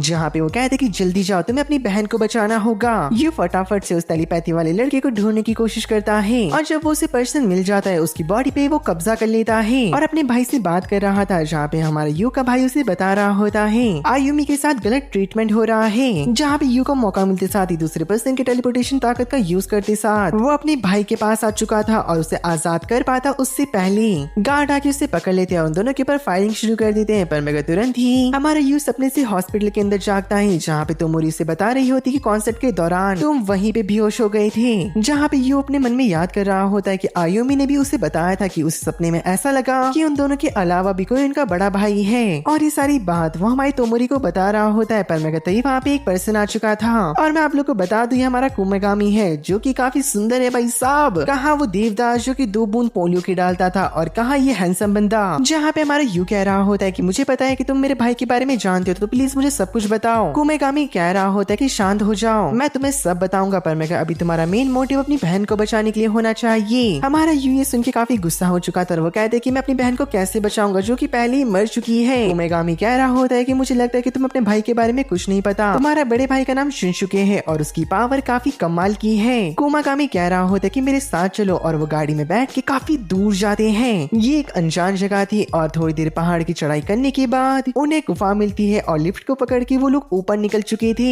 और एक कमरे को खोल के जब वो लोग अंदर जाते हैं तो वहाँ पे एक लड़का होता है। दरअसल यही हमारे यू का बड़ा भाई है, इसका नाम शिनसुके है। जहाँ पे शिनसुके बता रहा होता है कि मेरे छोटे भाई मुझे माफ करना, दरअसल मैं तुम्हारी कई सारी मेमोरीज को मिटा दिया, क्या तुम अपने बड़े भाई से गले भी नहीं लगोगी? यू कह रहा होता है कि मुझे नहीं पता मैं कैसे रिएक्ट करूँ। शिनसुके कह रहा होता है कि तुम चिंता मत करो, दरअसल मैं तुम्हें एक काफी लंबी कहानी सुनाने वाला हूँ, तो तैयार हो जाओ। जहाँ पे हमारा यू एक सपने में खो चुका था, जहाँ पे शिनसुके एक बेड से जागता है और उसके छोटे भाई बहन उसके लिए नाश्ता बना रही थी और दरअसल खाना शिनसुके को बनाना होता है। पर मगर अब वो लोग बैठ के खाना खा रहे थे। शिनसुके आयुमी से पूछता है कि तुम कितने साल की हो चुकी हो? आयुमी बताती कि दरअसल 8 साल की। और शिनसुके एक नदी के किनारे बैठ रखा था और वो याद करता है कि आज से लेके 3 साल बाद मुझे वो लोग पकड़ लेंगे। दरअसल आप लोग को बता दो, शिनसुके के पास टाइम ट्रेवल करने की ताकत है और वो यहाँ पे कुमेगामी का वेट कर रहा था। जहाँ पे जैसे कुमेगामी से मिलता है तो हमारा शिनसुके से हक करते हुए कहते हैं कि फ्यूचर में हम दोनों बेस्ट फ्रेंड होंगे। कुमेगामी कहते हैं कि तुम ये क्या बात कर रहे हो, क्या तुम फ्यूचर से आए हो? शिनसुके हाँ करता है, जहाँ पर वो दोनों बहुत खुश हो जाते हैं एक दूसरे से मिलने की बाद। और अब वो दोनों एक बेसमेंट में आते हैं जहाँ पर कुछ और उनके दोस्त बैठ रखे थे जो कि पावर्स को यूज कर सकते होते हैं। कुमेगामी अपने दोस्त शिनसुके को इंट्रोड्यूस करते हुए कहता है कि दरअसल ये टाइम ट्रेवल कर सकता है। शिनिचिरो को उसकी बात में यकीन नहीं हो रहा था, पर मैं तभी शिनसुके कहता है तुम्हारा नाम शिनिचिरो है और तुम्हारी ताकत है कि तुम एक जगह से दूसरी जगह पे टेलीपोर्ट हो सकते हो। और वो मेडोमी के बारे में बताते कि किसी को भी हिप्नोसिस में डाल सकती है और मेडोमारी ये किसी की भी मेमोरीज को इरेज कर सकता है। शिनिचिरो कह रहा होता है कि तुम्हें कुमेगामी ने सब कुछ बता दिया होगा। मेडोमी कहती है कि तुम्हें कुमेगामी के ऊपर भरोसा नहीं है। शिनिचिरो हाँ करता है। अब वो लोग शिनसुके की बातें सुन रहे होते कि आज से 3 साल बाद उन सबको साइंटिस्ट लोग पकड़ लेंगे, जिसके बाद उनकी जिंदगी नर्क बन जाएगी। तो मैंने एक दिन डिसाइड करा कि मैं टाइम में पीछे ट्रैवल करूंगा और तुम सब लोग को आके सब कुछ इन्फॉर्म कर दूंगा। जिसके बाद उन सबको उसकी बातों पे यकीन हो गया और उन्होंने और लोगों को इकट्ठा करा जिनके पास सेम पावर थी और उन्होंने साइंटिस्ट के खिलाफ लड़ने के लिए अपना आप को काफी मजबूत करा। पर मगर इन द एंड वो सब पकड़े गए क्योंकि आखिरकार वो थे तो बच्चे ही। हर बार साइंटिस्ट उन्हें पकड़ते और वो भागने में कामयाब हो जाते, पर मगर ऐसे करते करते उनके काफी सारे दोस्त पकड़े गए और कई सारे तो मौत के मुंह लग गए। शिनिची कह रहा होता है कि मुझे लगता है कि हमें बड़े लोगों को अपनी टीम में शामिल करने लाना चाहिए। उसके साथ ही कह रहे होते हैं पर मैं वो हमारे ऊपर भरोसा क्यों करेंगी? कुमेगामी बताता है कि दरअसल मैं कुछ लोग को जानता हूँ जिनके पास पावर्स है और वो हमारी मदद भी कर सकते हैं। आगे आज हमें बताया जाता है कि शिनसुके 15 साल का हो चुका था, यानी कि अब उसके पास सिर्फ 2 साल बचे हैं। आगे टीवी में एडवर्टीजमेंट चल रहा होता है से जीती, जहाँ पे शिनसुके अपने दोस्तों से कह रहा होता है अब हमारे पास एक ही ऑप्शन बच चुका है, वो है काफी सारे पैसों को इकट्ठा करना। और इसके लिए मैंने सोचा है कि मैं टाइम में पीछे जाऊंगा, जितने भी लॉटरी, ट्रेडिंग और कंपनी के स्टॉक्स होंगे मैं सबको खरीद लूंगा। उसके बाद मैं ऐसी ऑर्गेनाइजेशन को क्रिएट करूंगा जिसको कि साइंटिस्ट लोग तक टच ना कर सके, ना ही कोई पॉलिटिशियन। शिनिचिरो कह रहा होता है कि तुम ये क्या बकवास कर रहे हो, हम तुम्हारी बात ऐसे क्यों मान लें? कुमेगामी कहता है कि उसकी बात एक बार सुन लो, पर मगर तभी शिनसुके को धुंधला दिखना शुरू हो चुका था और वो समझ जाता है कि जितनी बार ही वो अपनी ताकत का यूज करेगा वो अंधा होता चला जाएगा। जिसके बाद से उसे चश्मा लगाना शुरू करना पड़ा और वो चाह रहा था कि उनकी टीम में और लोग ज्वाइन हो जाएं। जिसके बाद वो काफी मेहनत करता है। अब उसका 16वां बर्थडे भी आ चुका था। शिनसुके और कुमेगामी साथ में होते हैं, जहाँ पे कुमेगामी शिनसुके को बता रहा था कि अब मेरा 16वां बर्थडे आ चुका है और एक और बारी मैं टाइम में ट्रेवल करूंगा। हमने बहुत पैसे कमा लिए हैं, पर मगर अब मुझे ऑर्गेनाइजेशन को क्रिएट करना ही होगा और इस बार अगर मैं टाइम ट्रेवल करा तो मुझे कंफर्म है कि मैं अंधा हो जाऊंगा। कुमेगामी कहता है कि फिर तुमने क्या सोचा? जहाँ पे शिनिचिरो बता रहा था मैं एक ऐसा स्कूल खोलूंगा जहाँ पे हमारे जैसे बच्चे पढ़ सकें। वैसे भी जब हम सब लोग की पावर खत्म हो जाएगी, हम नॉर्मल हो जाएंगे, तो हमें कोई जगह तो चाहिए रहने के लिए जहाँ पे हम लोग सेफ रहेंगे। कुमेगामी कह रहा होता है कि ठीक है मेरे दोस्त, और मैं तुम्हें अगले साल जरूर ढूंढ के रहूंगा। और वो टाइम ट्रेवल कर जाता है जहाँ पे वो एक स्कूल के प्रिंसिपल को हटा के उसकी जगह ले लेता है। पर मैं बेचारा अब तक पूरी तरीके से परमानेंट अंधा हो चुका था और कुमेगामी ने भी उसे ढूंढ लिया होता है। शिनिचिरो कह रहा था कि कुमेगामी मेरे दोस्त, मेरा एक काम कर देना, मेरे छोटे भाई बहन की तुम याददाश्त मिटा दो। अगर वो दोनों को मेरे बारे में याद रहा तो मैं ढंग से काम नहीं कर पाऊंगा और जो मेरी आंखों में ये अंधेरा है यही मेरी ताकत बनेगा। साथ ही मैं ये भी चाहता हूँ कि जो हमारा स्कूल है इसकी ब्रांच पूरे जापान में हर जगह रहे, ताकि हम हर किसी को साइंटिस्ट से बचा सकें। और तब से अपनी आइडेंटिटी को छुपाने के लिए कुमेगामी ने अपने बाल मुंह के आगे रखने शुरू कर दिए। और अगले सीन में शिनसुके अपने घर आ रखा होता है, जहाँ पे उसकी बहन उसके ऊपर गुस्सा करती हुई कहती कि तुम इतना लेट क्यों आए। जहाँ पे शिनसुके कहते कि मुझे माफ करना, मेरे साथ मेरे दोस्त भी आए हैं। जहाँ पे मेडोमी अपनी ताकत का यूज करके दोनों को बेहोश कर देती है और जो मेडोमारी होता है उन दोनों की मेमोरीज को इरेज कर चुका था और अपने से जुड़ी हुई सारी सामान और सारी चीजों को लेके वहाँ से निकल जाता है और प्रेजेंट में उसने सारी बातें उन्हें बता दी होती है, जहाँ पे तोमोरी उससे काफी ज्यादा इम्प्रेस हो चुकी थी। लेकिन जो हमारा शिनसुके होता है वो तोमोरी से माफी मांगते हुए कहते कि मैं तुम्हारे भाई को ना बचा सका। तोमोरी कह रही होती कि कोई बात नहीं, पर मेरा भाई अब रिकवर कर रहा है। जहाँ पे शिनसुके ये सुन के बहुत खुश होता है और वो यू से कहता है कि अब एक और काम बचा है, हमें आयुमी को बचाना होगा। यू कहते हैं कि भाई तुम क्या बात कर रहे हो, तुम्हारी ताकत खत्म हो चुकी है और तुम अंधे हो चुकी हो, तो हमारी बहन को हम कैसे बचाएंगे। शिनसुके कह रहा होता है कि मेरे भाई तुम्हें अपनी ताकत के बारे में नहीं पता,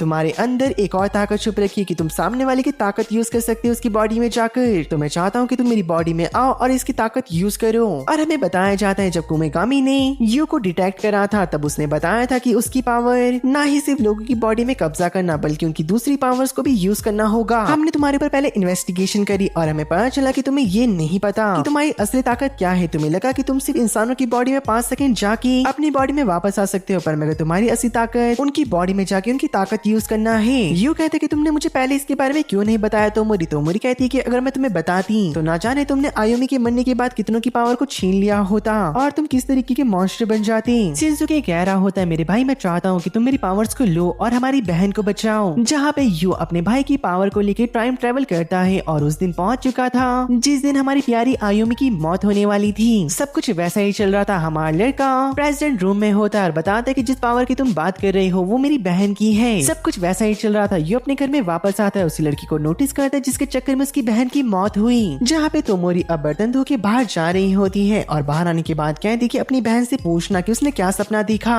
जहाँ पे हमारा यू तोमोरी से पूछता है मैं तुम्हें बताऊं कि मैं टाइम ट्रेवल करके आया हूं तो तुम मेरी बात मानोगी। तोमोरी कह रही होती कि अगर बात तुम्हारी बहन की और तुम उसे बचाने के आए हो तो हाँ मैं तुम्हारी बात जरूर मानूंगी। यू कहते हैं कि बढ़िया, तो मुझे तुम्हें ज्यादा कुछ समझाना नहीं पड़ेगा और मैं तुम्हें बता दूं कल मेरी बहन अपनी ताकत का यूज करेगी और वो ओवर पावर होगी जिस वजह से बिल्डिंग टूट जाएगी और उसकी मौत हो जाएगी। तोमोरी कह रही होती कि तुम चिंता मत करो, मैं और मेरा पूरा स्टूडेंट काउंसिल तुम्हारी मदद करेगा। यू कह रहा होता कि तोमोरी मैंने जैसा समझा था तुम बिल्कुल वैसे नहीं हो। जब मेरी बहन की मौत हो गई और मैं डिप्रेशन में था तो वो एक लौती पर्सन तुम ही थी जिसने कि मुझे डिप्रेशन से बाहर निकाला। तोमोरी कहती कि मुझे कुछ याद तो नहीं पर मगर अगर तुम कह रहे हो तो ये सच ही होगा। जहाँ भी यू अब अपनी छोटी बहन के सर पे हाथ फेर रहा था और उसकी सारी एबिलिटी को उससे छीन लेता है। अगले दिन हमें दिखाया जाता है कि यू और उसके दोस्त आयुमी के स्कूल के बाहर होते हैं। यू ये देख के हैरान हो चुका था कि उसके दोस्तों ने जूनियर स्कूल की ड्रेस पहन रखी है। अबे सालो तुम्हें कहाँ से मिली। पर मगर वो सभी लोग स्कूल के पीछे वाले रास्ते से अंदर निकल जाते हैं। यहाँ पे तकाज़ु को पीटी टीचर ने पकड़ लिया और पूछा कि तुम कौन हो। तकाज़ु कहते हैं कि मैं भी एक टीचर हूँ और उसे वो पकड़ के लेके चले जाते हैं। बच्चों ने यूशा को ही पहचान लिया था और वो कहती कि तो एक आइडियल है और उसे पकड़ के वो लोग घेर लेते हैं। दूसरी ओर मैडो की भी कार से भागते हुए आयुमी को बचाने के लिए बढ़ रही थी। दूसरी ओर आयुमी के सामने कोनिशी आ चुकी होती और अपना कटर निकालते हुए कहती कि जिसे मैं पसंद करती हूँ वो तुम्हें पसंद करता है, उसकी पसंद बनने के लिए मुझे तुम्हें मारना होगा। और वो आयुमी के ऊपर अटैक कर पाती पर मगर हमारी लड़की ने अपनी ताकत का यूज करके उसे डरा के वहाँ से भगा दिया था। पूरी की पूरी खिड़कियाँ टूट चुकी होती उसके ऑरा से। मैडो की जब देखती कि हमारी आयुमी ठीक है तो वो भी वहाँ से चली जाती है। जो हमारा यू होता है जब वहाँ से बाहर निकल जाता है अपनी बहन के साथ, वहाँ पे मैडो की और कुमेगामी भी होते हैं जो कि उन दोनों को उनके बड़े भाई के पास लेके जाते हैं और यू अपने भाई को सब बताया था कि कैसे उसकी पावर को स्टील करके उसने अपनी बहन की जान बचाई। शिनसुके भी सब कुछ समझ चुका होता है, अपने भाई को बताता है कि तुम्हें हमारे साथ रहना होगा क्योंकि अब तुम्हारी जान को खतरा होगा क्योंकि तुम्हारे पास काफी सारी ताकतें हैं। ऐसा हो सकता है कि साइंटिस्ट तुम्हारा पीछा करे। तभी हमें दिखाया जाता है कि एक कमरे के अंदर वही बूढ़ा आदमी होता है जिसको कि यू ने अपने सपने में देखा था, जहाँ पे वो आदमी बता रहा होता है कि दरअसल हम एक ऐसी वैक्सीन को बना रहे हैं जिससे कि जिनके पास पावर है उनको ठीक करा जा सके क्योंकि हमारे नजरिए से जिसके पास पावर है वो एक बीमारी का शिकार हो रखा है। क्या तुम शार्लेट कॉमेट के बारे में जानते हो। आयुमी कहती कि हाँ मुझे इसके बारे में पता है। बूढ़ा कहते कि बहुत बढ़िया। दरअसल जो शार्लेट कॉमेट है वो हर 75 साल में धरती की तरफ से गुजरता है और एक बार जब वो धरती की ओर से गुजर रहा था उसके कुछ कंकड़ पृथ्वी की ओर स्प्लिट हो गए जिसके अंदर कुछ एनर्जी थी और जिसने उसे सूंघा उन सब के अंदर पावर्स आ गई। और जब ये पिछले 75 साल में हुआ था तो लोगों ने औरतों को विच बोल के उन्हें जला दिया जिनके अंदर पावर्स थी और वो इस बार फिर से गुजरने वाला है। तो हम चाहते हैं कि हम सारी वैक्सीन को तैयार रखें क्योंकि इस बार हमें पूरी अर्थ को प्रोटेक्ट करना होगा। यू अपने भाई से कह रहा होता है तो तुम आयुमी की याददाश्त वापस क्यों नहीं लौटा देती। जहाँ पे वो कह रहा होता है कि तुम्हारी याददाश्त वापस नहीं आनी चाहिए थी पर मगर पिछले शिनसुके यानी कि मैंने तुम्हारी याददाश्त तुम्हें वापस दे दी होगी कुछ सोचकर। और आगे वो यू को अपने दोस्तों से इंट्रोड्यूस करवाता है, कहता है कि आज से यही तुम्हारी दोस्त और यही तुम्हारी फैमिली है। आयुमी मान लेती है और वो बहुत खुश होती है, जहाँ पे हमारा यू उनके साथ अब काफी गेम्स खेलता है। पर मगर वो इतना बेकार खेल रहा था कि किसी को भी यकीन नहीं हो रहा था कि ये शिनसुके का भाई है। अब थोड़ी देर बाद यहाँ पे कुमेगामी को एक मीटिंग में जाना था, तो वो कहते कि अब मैं निकलता हूँ। पर मगर हमारा यू भी कह रहा होता है कि मैं तुम्हारे साथ चलता हूँ, क्योंकि भाई साहब लॉन्डे को तो यहाँ पे तोमोरी से मिलना था। दिल में लड्डू फूट रहे हैं भाई के। पर मगर फिर भी उसे जाने नहीं दिया जाता है। जहाँ पे शिनसुके निकल चुका होता है, लेकिन उसका ड्राइवर आज कुछ ज्यादा अलग बिहेव कर रहा था और जिस कट से उन्हें अंदर मुड़ना था उस कट से वो सीधा निकल जाता है। वो बताता है ड्राइवर की मेरी फैमिली खतरे में है, मुझे उन्हें बचाना होगा। कुमेगामी इसकी बात को समझ चुका होता है और वो लोग एक बेकार बड़ी फैक्ट्री में आते हैं, जहाँ पे कुछ फॉरेनर और उनके साथ कुछ ऐसे लोग होते हैं जो कि पावर्स का यूज कर सकते थे। जहाँ पे ड्राइवर कह रहा होता है कि तुम्हारे कहने पे मैं उसे यहाँ पे लेके आ चुका हूँ, मेरी फैमिली को छोड़ दो। बूढ़ा कहते कि अभी नहीं, अगर तुम्हें अपनी जिंदगी प्यारी है तो यहाँ से निकल जाओ चुपचाप। और भाई साहब ड्राइवर तो 9-11 हो चुका था और भाई साहब यहाँ पे एक बॉडी बिल्डर का 14 आकर कुमेगामी की पीठ में एक जोरदार पंच मारता है, जिससे कि वो बेहोश हो चुका था। आगे कुमेगामी को होश आता है, जहाँ पे वो फॉरेनर पूछ रहा था कि आखिरकार सब लोग कहाँ पर हैं। कुमेगामी बता रहा था कि अगर तुम मुझे जान से ही मार दोगे मैं तब भी नहीं बताऊंगा। आगे वो कुमेगामी को बहुत मारते हैं, उसे काफी टॉर्चर भी करा जाता है, पर मगर तब भी वो कुछ नहीं बताता। तो अब वो कुमेगामी को एक दवाई लगाते हैं, जिसके बाद जब उसे होश आता है तो कुमेगामी को नहीं पता होता कि उसने उन्हें सब बता दिया या फिर नहीं। दूसरी ओर हमें तोमोरी को दिखाया जाता है, जहाँ पे उसे पता चल जाता है कि उसके अपार्टमेंट में उसके अलावा कोई और भी है, जहाँ पे वो गायब होके थोड़ी बहुत पिटाई करती है एक पर्सन की। पर मगर बॉडी बिल्डर आते साथ ही उसे घुमा के पीछे पटक देता है। दूसरी ओर जो हमारा शिनसुके होता है उसके पास एक फॉरेनर का कॉल आता है, वो उसे सीधा बता देता है कि तुम्हारे 2 लोग मेरे पास है, जिनका नाम कुमेगामी और तोमोरी है, और चिंता मत करो, उन्होंने मुझे तुम्हारे बारे में सब कुछ बता दिया है। अगर तुम इन दोनों को चाहते हो तो तुम्हें हमें यू को देना होगा। शिनसुके पूछ रहा होता है कि मुझे अपनी लोकेशन बताओ, तो वो कहता है कि तुम्हारे ड्राइवर को इसके बारे में पता है, और हाँ याद रखना अगर तुमने टाइम ट्रेवल करा और हमारा प्लान फेल हो गया, हम समझ जाएंगे कि तुमने टाइम ट्रेवल करा और तुम में से फिर कोई नहीं बचने वाला। जहाँ पे शिनसुके ड्राइवर को कॉल करता है, कहते हैं कि कब से तुम्हारी फैमिली उनके पास है, जहाँ पे ड्राइवर बताता है जब से एकेडमी ओपन हुई, यानी कि काफी सालों से। जहाँ पे हमारा शिनसुके अपने सारे दोस्तों को ये सारी बातें बता देता है। चिनिचिरो कह रहा होता है तो फिर क्या हुआ, हम यू को वहाँ पे भेज देते हैं, वो अपनी पावर्स का यूज करके सबकी पावर्स को छीन लेगा, और अगर कुछ बुरा हो गया तो तुम टाइम ट्रेवल कर देना। आगे जो हमारा शिनसुके होता है वो यू को सारी बातें बता देता है कि उसे क्या क्या करना होगा। यू को जब पता चलता है कि हमारी तोमोरी भी खतरे में है, तो वो इतना फ्रस्ट्रेट हो चुका था कि उसके बाल ग्लो करने लग जाते हैं, और ये एबिलिटी आयुमी की है, जो कि हमारी यू ने उसे छीन ली थी, और वहाँ पे काफी सारी डिस्ट्रक्शन होने लग जाती है। शिनसुके अपने भाई को गले लगाते हुए कहता है खुद को शांत करो, वरना तुम यहाँ पे सबकी जान ले लोगी। यू याद करता है जब वो डिप्रेशन में था तो तोमोरी ने उसकी मदद करी थी, तो अब वक्त आ चुका है उसके कर्जे को चुकाने का। यू भी खुद को शांत करता है, ड्राइवर के पास जाता है, ड्राइवर उससे माफी मांगते हुए उसे उस जगह पे छोड़ देता है जहाँ पे उसने कुमेगामी को लेके गया था। और फॉरेनर ये देखिए बहुत खुश रहा था कि यू यहाँ पे आ चुका है, तो ड्राइवर की तरफ चाय फेंकते हुए कहते हैं कि जाओ अपनी फैमिली को बचा लो। ड्राइवर निकल चुका था, पर मगर तभी यू अपनी ताकत का यूज करके उनकी जांच पड़ताल करता है कि उनके पास कोई वेपन है तो नहीं, और वो कहता है कि मुझे बताओ कि तोमोरी कहाँ पर है, जहाँ पे वो लोग बताते कि वो बेसमेंट पे है। यू कहते हैं कि तुम लोग चिंता मत करो, मैं तुम्हें कुछ नहीं करूंगा, और वो बेसमेंट की ओर निकल पाता। पर मगर तभी वहाँ पर एक लड़की भागती हुई आती है और उसकी मुंह से एक रोशनी निकलती है और तुरंत ही वो यू की आंख को काट देती है। यू टाइम ट्रेवल करने की कोशिश करता है, जहाँ पे वो लोग बता रहे होते कि टाइम ट्रेवल करने के लिए तुम्हें दोनों आंखें चाहिए होंगी। जी सुन के यू परेशान हो जाता है, तो वो आयुमी की एबिलिटी का यूज करता है। फॉरेनर कह रहे होते हैं कि अगर तुम आयुमी की एबिलिटी का यूज करते हो तो तुम्हारे दोस्त भी मारे जाएंगे। यू तभी टेलीकिनेसिस का यूज करता है और सामान को उठा के उन फॉरेनर के ऊपर दे मारता है, पर मगर वो छोटी लड़की यू की गर्दन पे स्टैप कर देती है और काफी जोर से ब्लास्ट होता है, जहाँ पे यू के साथी आते हुए समझ जाते हैं कि यू ने अटैक कर दिया। और जब वो लोग उस फैक्ट्री के अंदर जाते हैं तो वो देखते हैं कि वो दोनों फॉरेनर मलबे के नीचे दब रखे होते हैं और यू की एक आंख कट रखी थी, जिस वजह से वो टाइम ट्रेवल नहीं कर पाया। आगे बढ़ते वक्त शिनसुके को तोमोरी भी दिखाई दे जाती है, जो कि बिल्कुल सेफ होती है, लेकिन उसकी क्या कीमत होती है, कुमेगामी की जिंदगी, क्योंकि कुमेगामी के पेट के आर पार काफी सारे सरिये हो चुकी थी। जहाँ पे शिनसुके कह रहा होता है कि दोस्त थोड़ा देर और रुको, मैं तुम्हें बचा लूंगा। कुमेगामी कहता है मुझे माफ करना, पर मैं चाहता हूँ कि मैं गहरी नींद सो जाऊं। जिससे कि कुमेगामी की मौत हो जाती है और शिनसुके फूट फूट के रो रहा था। अब कुछ टाइम बाद हमें हॉस्पिटल के सीन को दिखाया जाता है, जहाँ पर यू को होश आता है और वो अपनी बहन की एबिलिटी का यूज कर रहा था, क्योंकि उसे लगता है कि अभी भी वो वहीं पर है। लेकिन तभी शिनचिरो इंजेक्शन का यूज करके उसे शांत कर देता है, जहाँ पे हमारे लड़का उनसे काफी सवाल पूछ रहा था कि आखिरकार कुमेगामी और तोमोरी कहाँ पर है। ये सुन के शिनचिरो को उसके ऊपर बहुत गुस्सा आता है और वो उसे मार पाता, पर मगर तभी शिनचिरो के मुंह से निकल जाता है कि कुमेगामी मर चुका है, तोमोरी को बचा बताते हुए। और शिनसुकी बेचारा डिप्रेशन में जा चुका था क्योंकि उसके बेस्ट फ्रेंड की मौत हो चुकी होती है। आगे सब लोग कोमेगामी का फ्यूनरल अटेंड करते हैं। यू चलने की कोशिश कर रहा होता है पर मगर वो ढंग से नहीं चल पा रहा था क्योंकि उसके पैर में काफी गहरी चोट लगी थी।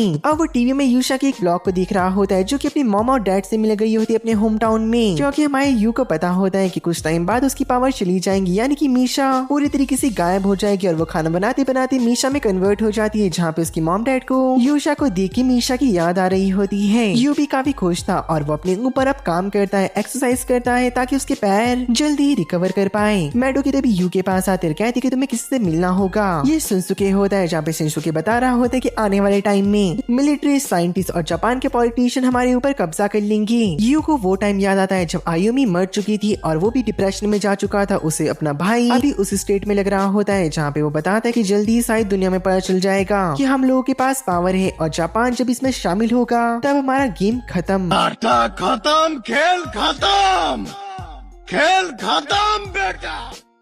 यू अपने भाई की बातें सुनने के बाद अपने कमरे में वापस आता है जहाँ पे वो देखता है तोमोरी उससे मिलने आ रखी होती है, जहाँ पे तोमोरी बताती कि मैं काफी बार तुमसे मिलने का ट्राई करा लेकिन मुझे आज जाके मौका मिला। पर मगर हमारा यू एक तरफ बैठ के रो रहा होता है, बताता कि मेरे भाई ने कहा कि जल्दी ही जापान को हमारे बारे में पता चल जाएगा और उसके बाद वो लोग हमारे ऊपर कब्जा कर लेंगी। तोमोरी कह रही होती कि तुम चिंता मत करो, तुम्हारे भाई की फैसिलिटी में वैक्सीन बन के तैयार है जिसे कि हम लगा लेंगे, पर मगर तुम्हें उन 10,000 लोगों को ढूंढना होगा जिन्हें ऑलरेडी पावर मिल चुकी है और उनकी पावर एब्सॉर्ब कर तुम्हें उन्हें पहले की तरह बनाना होगा। पर मगर इस प्रोसेस से मुझे डर है कहीं तुम खुद को एक मॉन्स्टर में ना कन्वर्ट कर लो। ये थोड़ी देर सोचते हुए कहते कि मैं तैयार हूँ, पर मगर हमारी तोमोरी कहती कि मैं तो मजाक कर रही थी, मुझे नहीं लगा था कि तुम हाँ कर दोगी। यू कहता है कि चिंता मत करो, मैं इसे जरूर करूंगा। एक बारी तुमने मेरी जान को बचाया जब मैं डिप्रेशन में था, अब मेरी बारी है। तोमोरी कह रही होती है आखिरकार तुम ये क्यों करना चाहते हो, जहाँ पे हमारा यू से कन्फेस कर देता है तोमोरी मैं तुम्हें बहुत टाइम से बताना चाहता था कि मैं तुम्हें बहुत प्यार करता हूँ। तोमोरी कहती है